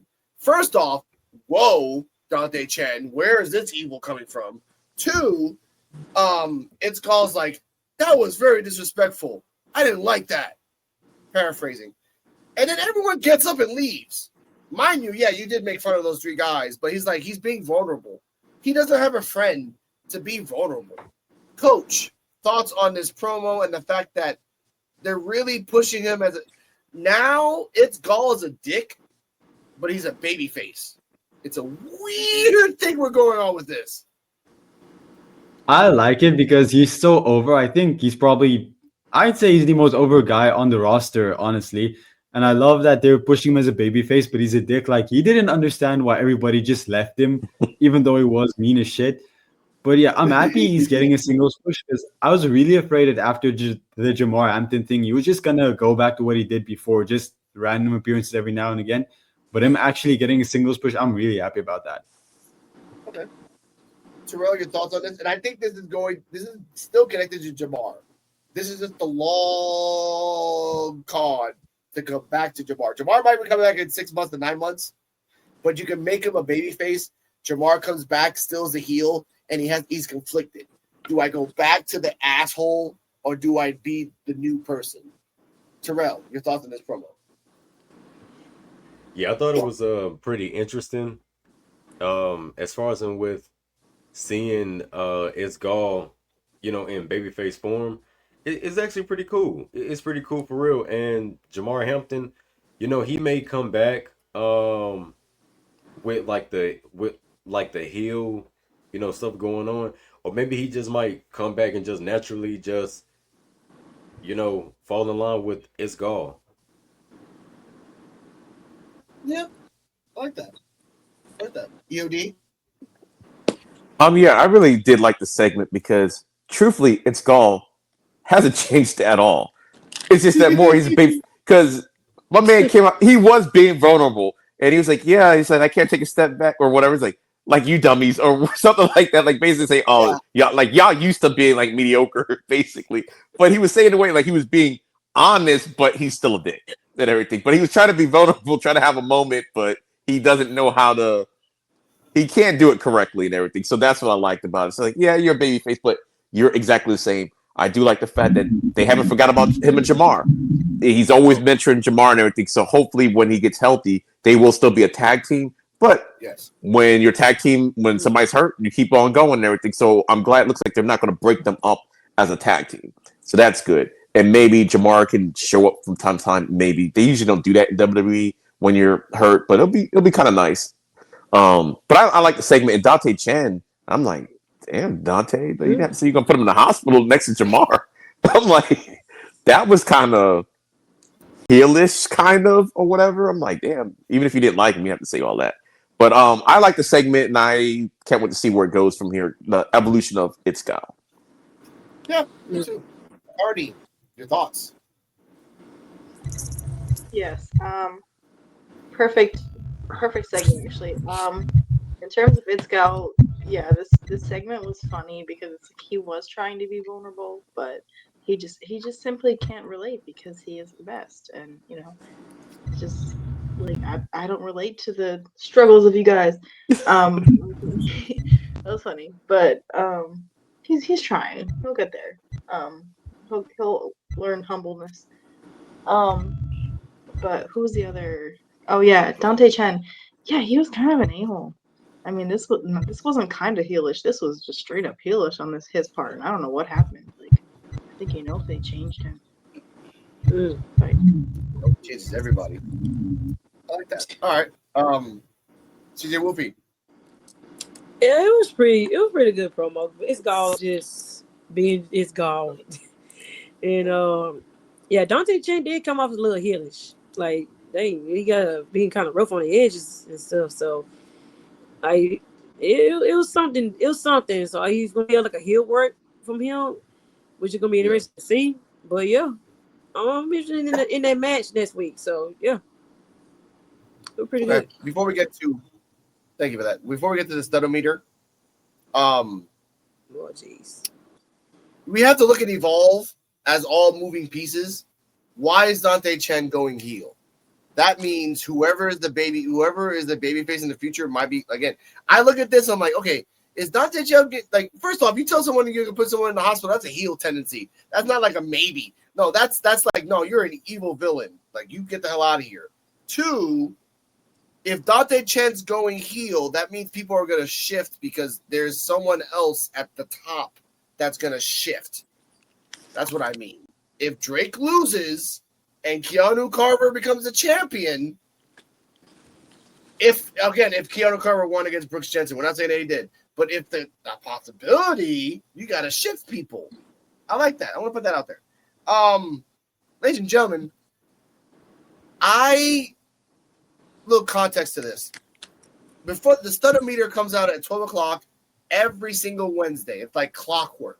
Just like Shawn Legacy promos on Evolve. Comes out at 12 o'clock on his Instagram like clockwork. It was 3 o'clock in the afternoon on Wednesday, and I left a message on one of his posts. I'm like, what happened? No studometer? I put the sad emoji. He says studometer is coming in a few moments, and it's going to be a banger. The peaks are picking and Big Daddy Red is picking, so all of you dummies better keep your jowls shut and let It's Gal deliver this week's Startometer. And today, we have a fellow Ginger Ninja, someone I'm a fan of. But the Startometer doesn't care about the feelings, only about the facts. So Sheamus, you're getting ranked pretty fast. Now listen, fella is jacked and ready to attack. There's no doubt about that. But he's whiter than a glass of milk. Extremely pale dude, but not frail and ready to fail. Because fella delivers banger after banger. After banger! After banger! After banger! Which is why, final verdict, Sheamus gets an 8.8 on the Startometer. Not bad. Now, speaking of bangers, hear this out. It's Gal and Sheamus clanging and banging for Cheste Beste on the Celtic Warrior Workout YouTube channel. Pose, flex, pop those pecs. Now that's a banger. Banger. So comment, let me know if you want to see It's Gal bench press 315 with Sheamus at a pretty ferocious pace. And who do you want to see next on the stud menu? Dummies. Oh yeah.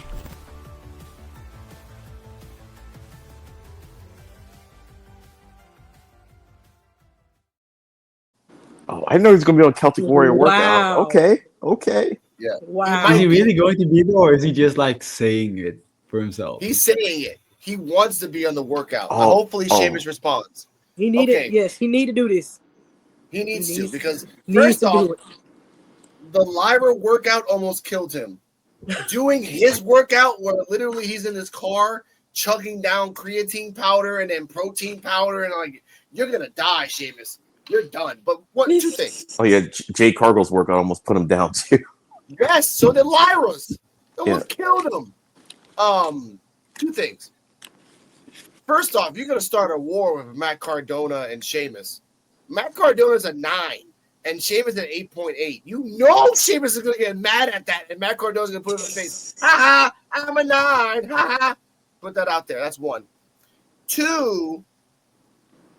Just him talking and I say this because he said this, ladies and gentlemen, as white as bread, that's messed up. It's pretty accurate. Never what glass of milk. Yeah, white as a glass of milk.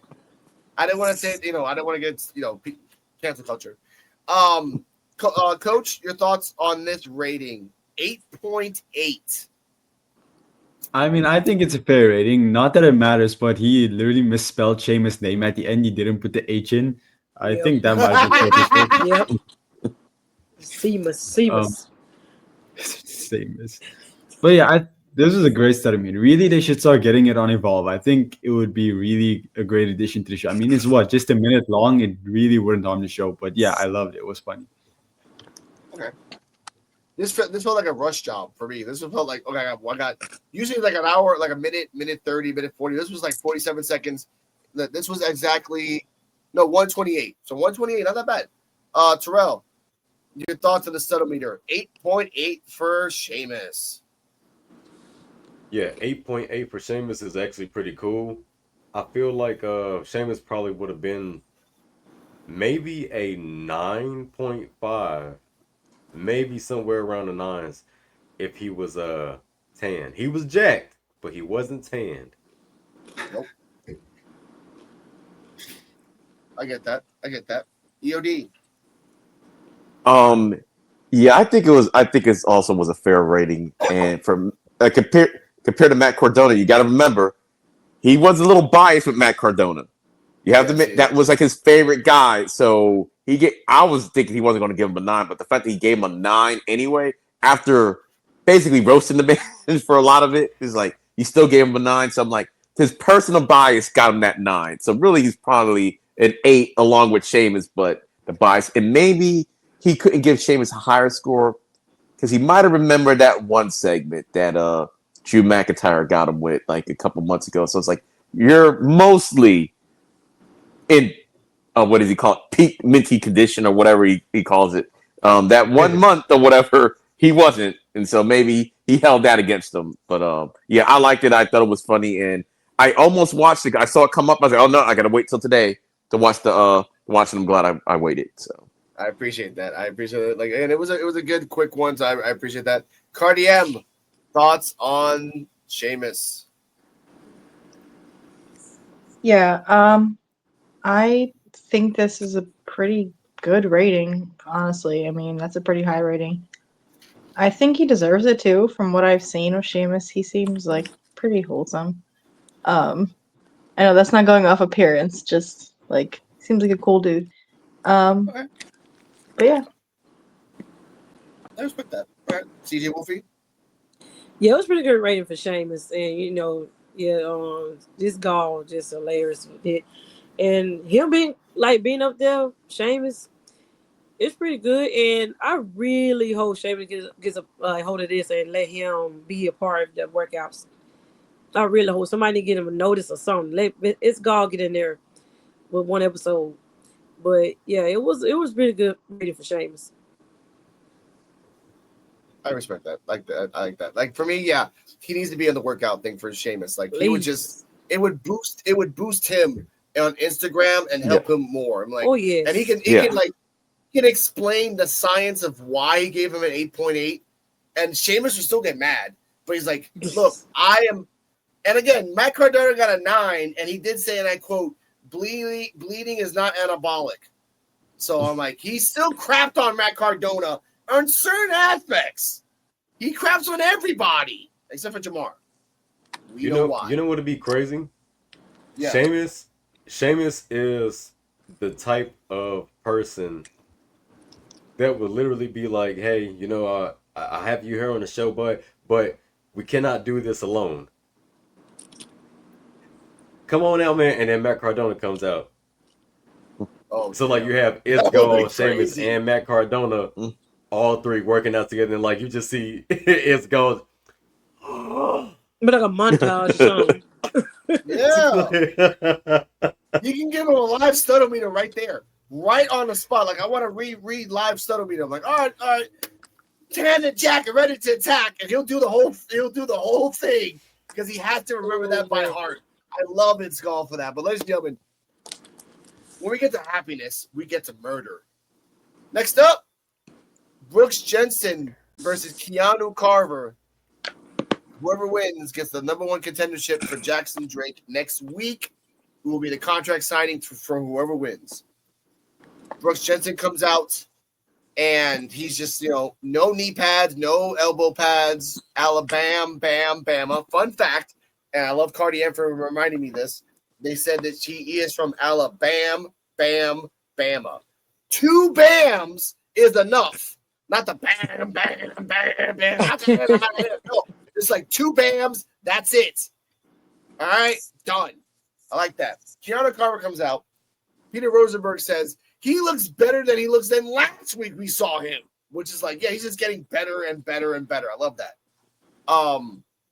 Match starts, and I love that Cardi M, shout out to Invisible Woman, said this. Like they grabbed each other and tried to do like the wrestling stance that they always do, but they look like they were headbanging each other in the first like 10 seconds. Like, I'm like, what the hell are you guys doing?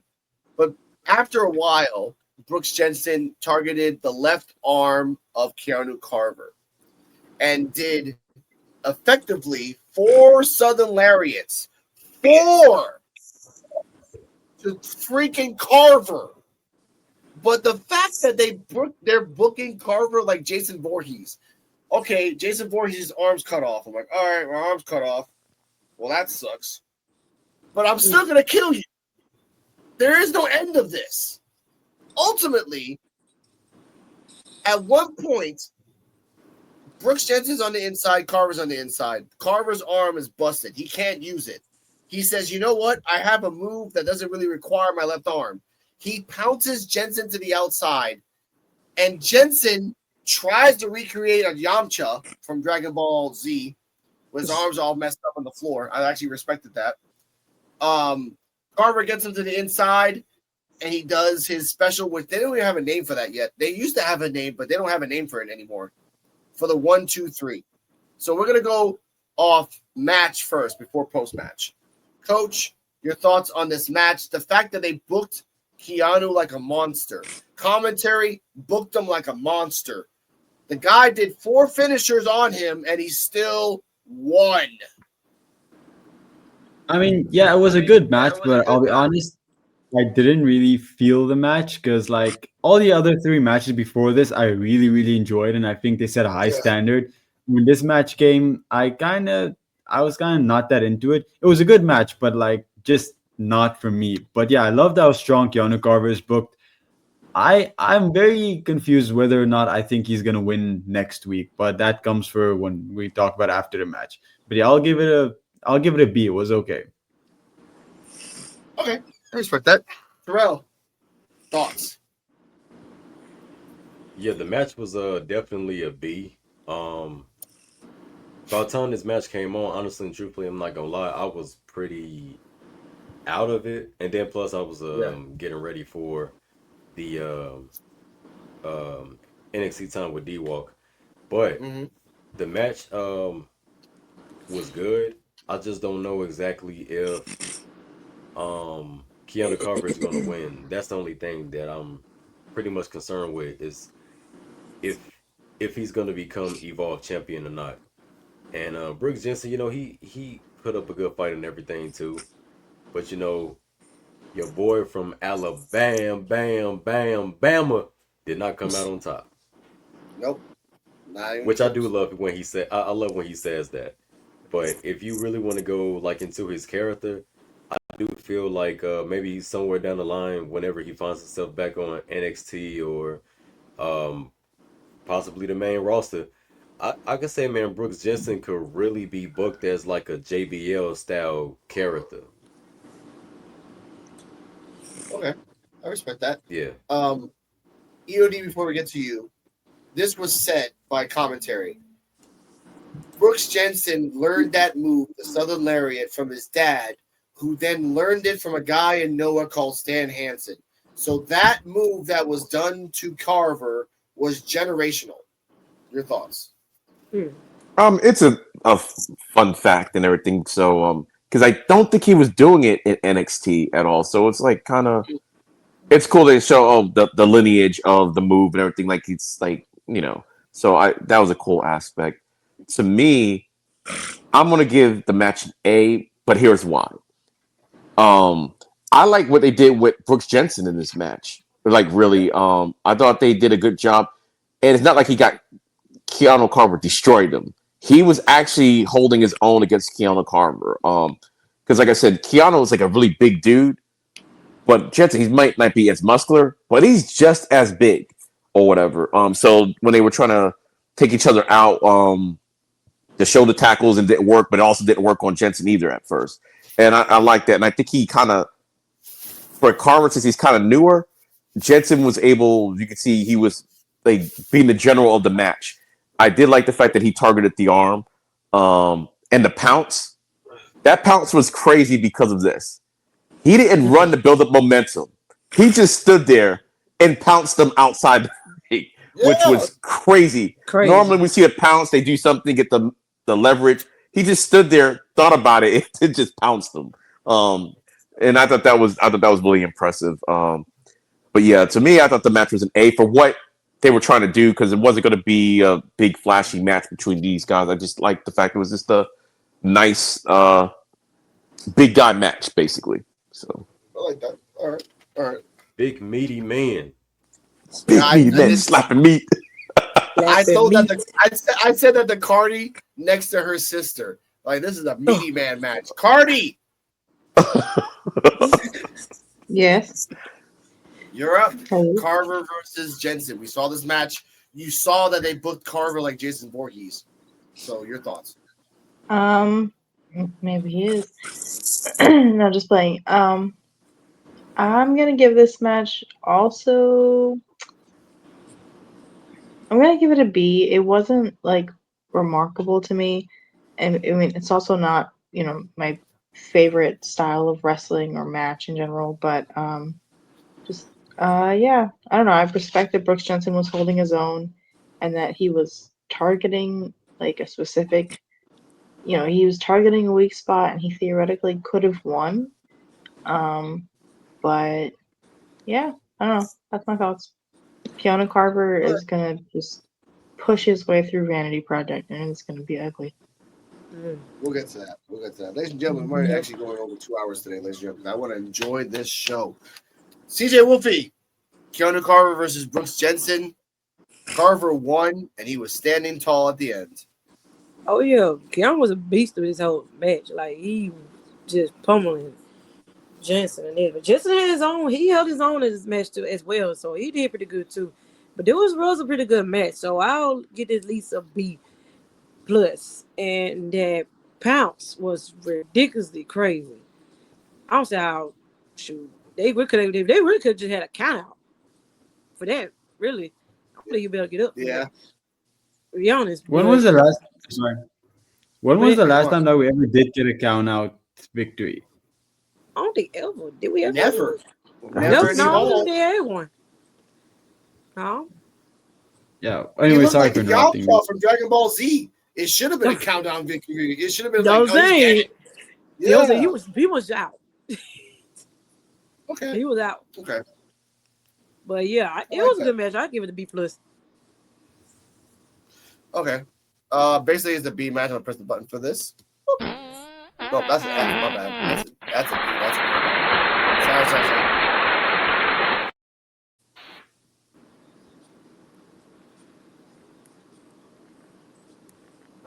Now, I give this an A because of the booking of the match.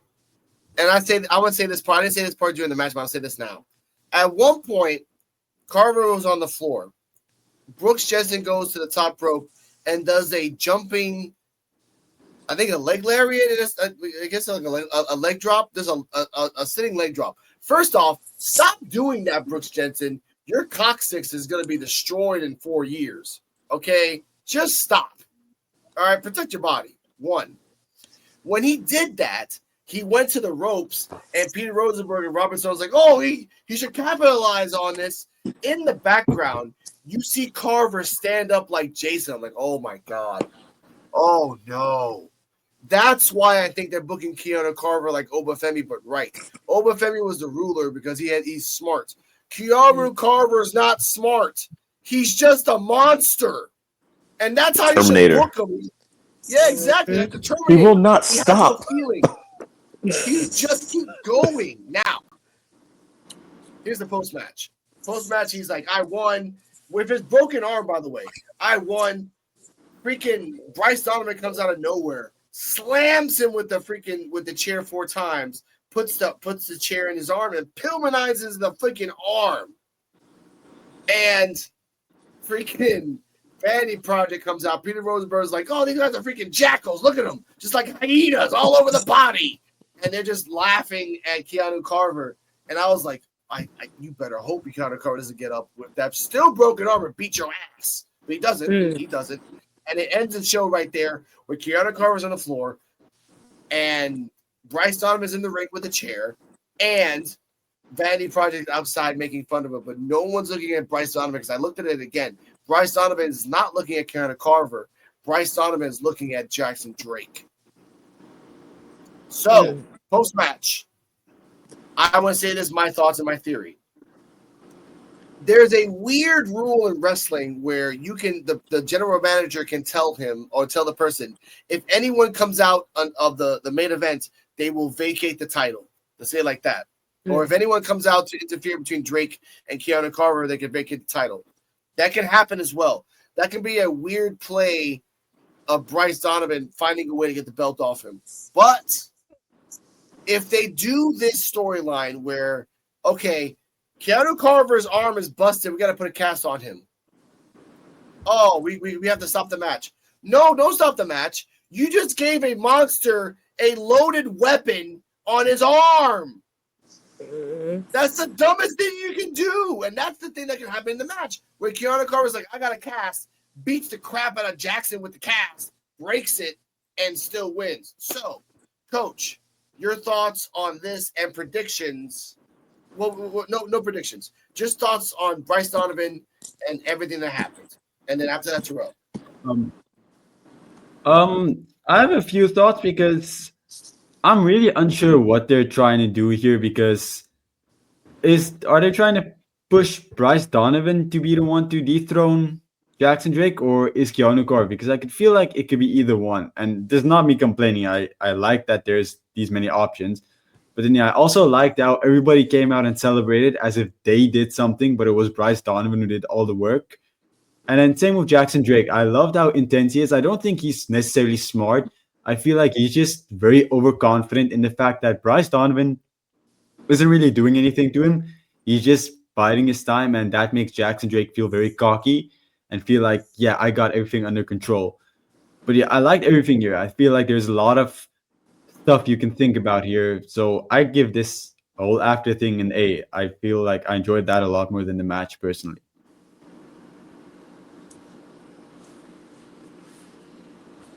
Right, Terrell? Oh. Post match was pretty wild. Not even gonna lie.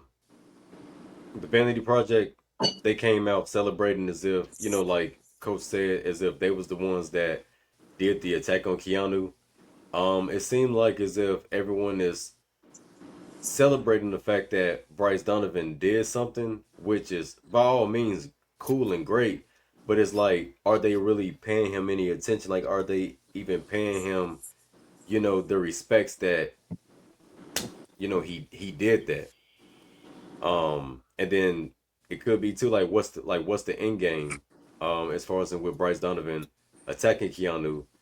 And yeah, that would be crazy. That would be crazy if like Keanu was all, casted up, because they're not going to count it as a foreign object. We've seen in the past before where people would wear like a vest or or like D'Lo Brown or Bret Hart or somebody like that will wear like medical vests or due to an injury, but still the fact is that they're still finna have a match and they could use it as a weapon without necessarily it being a weapon because it's on their person, like it's on their body.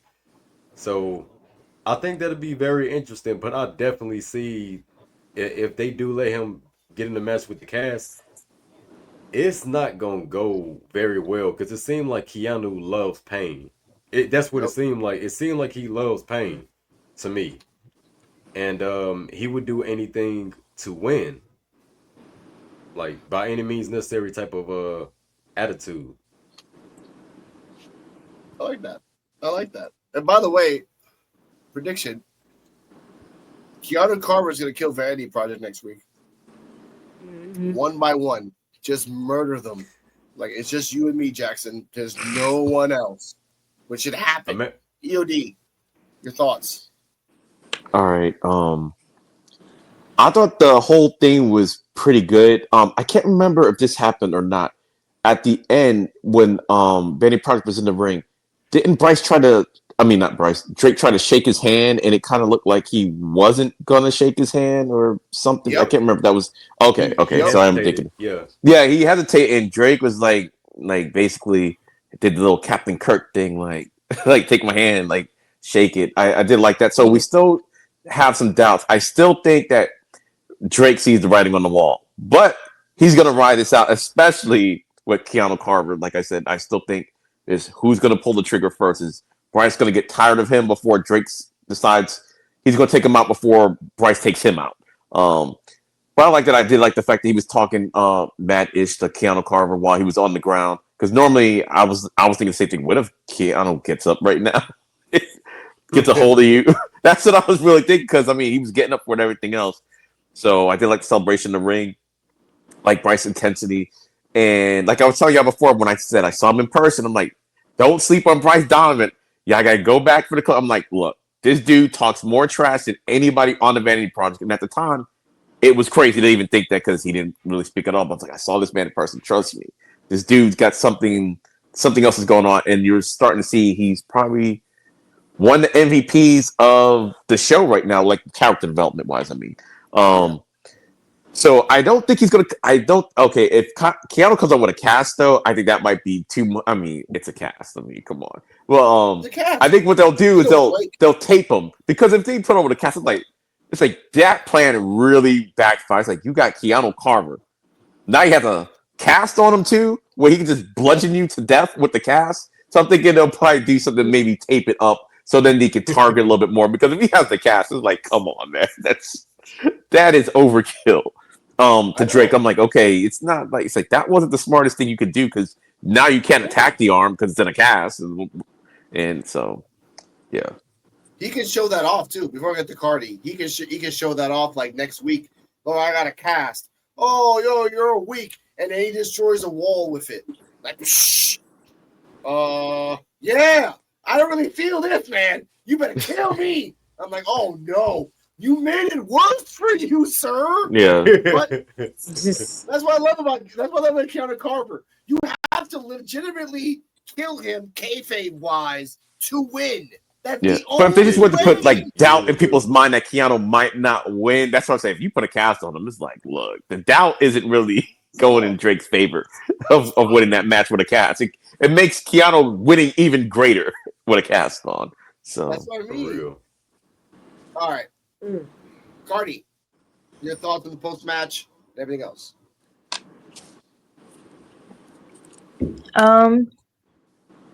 I guess I don't really have much else to say. I mean, everybody's kind of said it for me. Like, Bryce Donovan came out and did that, and he's not really being respected by the people of Vanity Project, in my opinion. But yeah, we'll see where this goes. I mean, I'm surprised he didn't interfere during the match, but it would have made it worse. It would have made it worse, and it would have been like a disqualification, and then it would have been a triple threat. Would have made Drake more angry. I get that part. yeah. So, but I like this whole storyline they're doing. So they are. It's quite beautiful. CJ, your thoughts? Yeah, we're pretty close to that match, and Bryce, he was just going. I thought he was a little bit more, with the chair, but targeting at the arm, maybe trying to bruise him up for the match. But knowing Keanu Reeves, I don't think that power face him. He's still gonna get in that match trying to destroy Drake either way. I'm real surprised he didn't get up right there when Drake was in his face while he was on that floor. So that was one thing. But yeah, Bryce, he still got something up his sleeve though. But I don't know. But we're gonna see next week. Yeah, but really, definitely next week we will gonna kill Vanity Project for sure. He gonna get probably Bryce first since he's the one that did the attack. Get the big one first, then get the small ones. So you might get Zeta too. Thank you. Like, it makes sense. Keanu Carver is like Kelly Armstrong. You piss her off, she'll go after you. But with Keanu Carver, she doesn't talk that stuff. He'll go after you and kill. And he knows where you go. You're in the back. Yep. Like, they're in the back. All right, let's go. Go ramage everywhere. Do y'all remember? Yeah. Was it 2014 when Randy Orton had a steel cage match against Seth Rollins, but he was banned from using the RKO? So he just went all night RKOing everybody he could backstage. Yep. That was so funny. This is that where he just goes backstage, he just kills Vanity Project in a bunch of wild ways. That's why you are a valued member of the WWF, Coach. Is awesome for that. But like, I want to say this: if before we get to rankings, and we'll do final ratings of the show right now. But before we get to that, if Keanu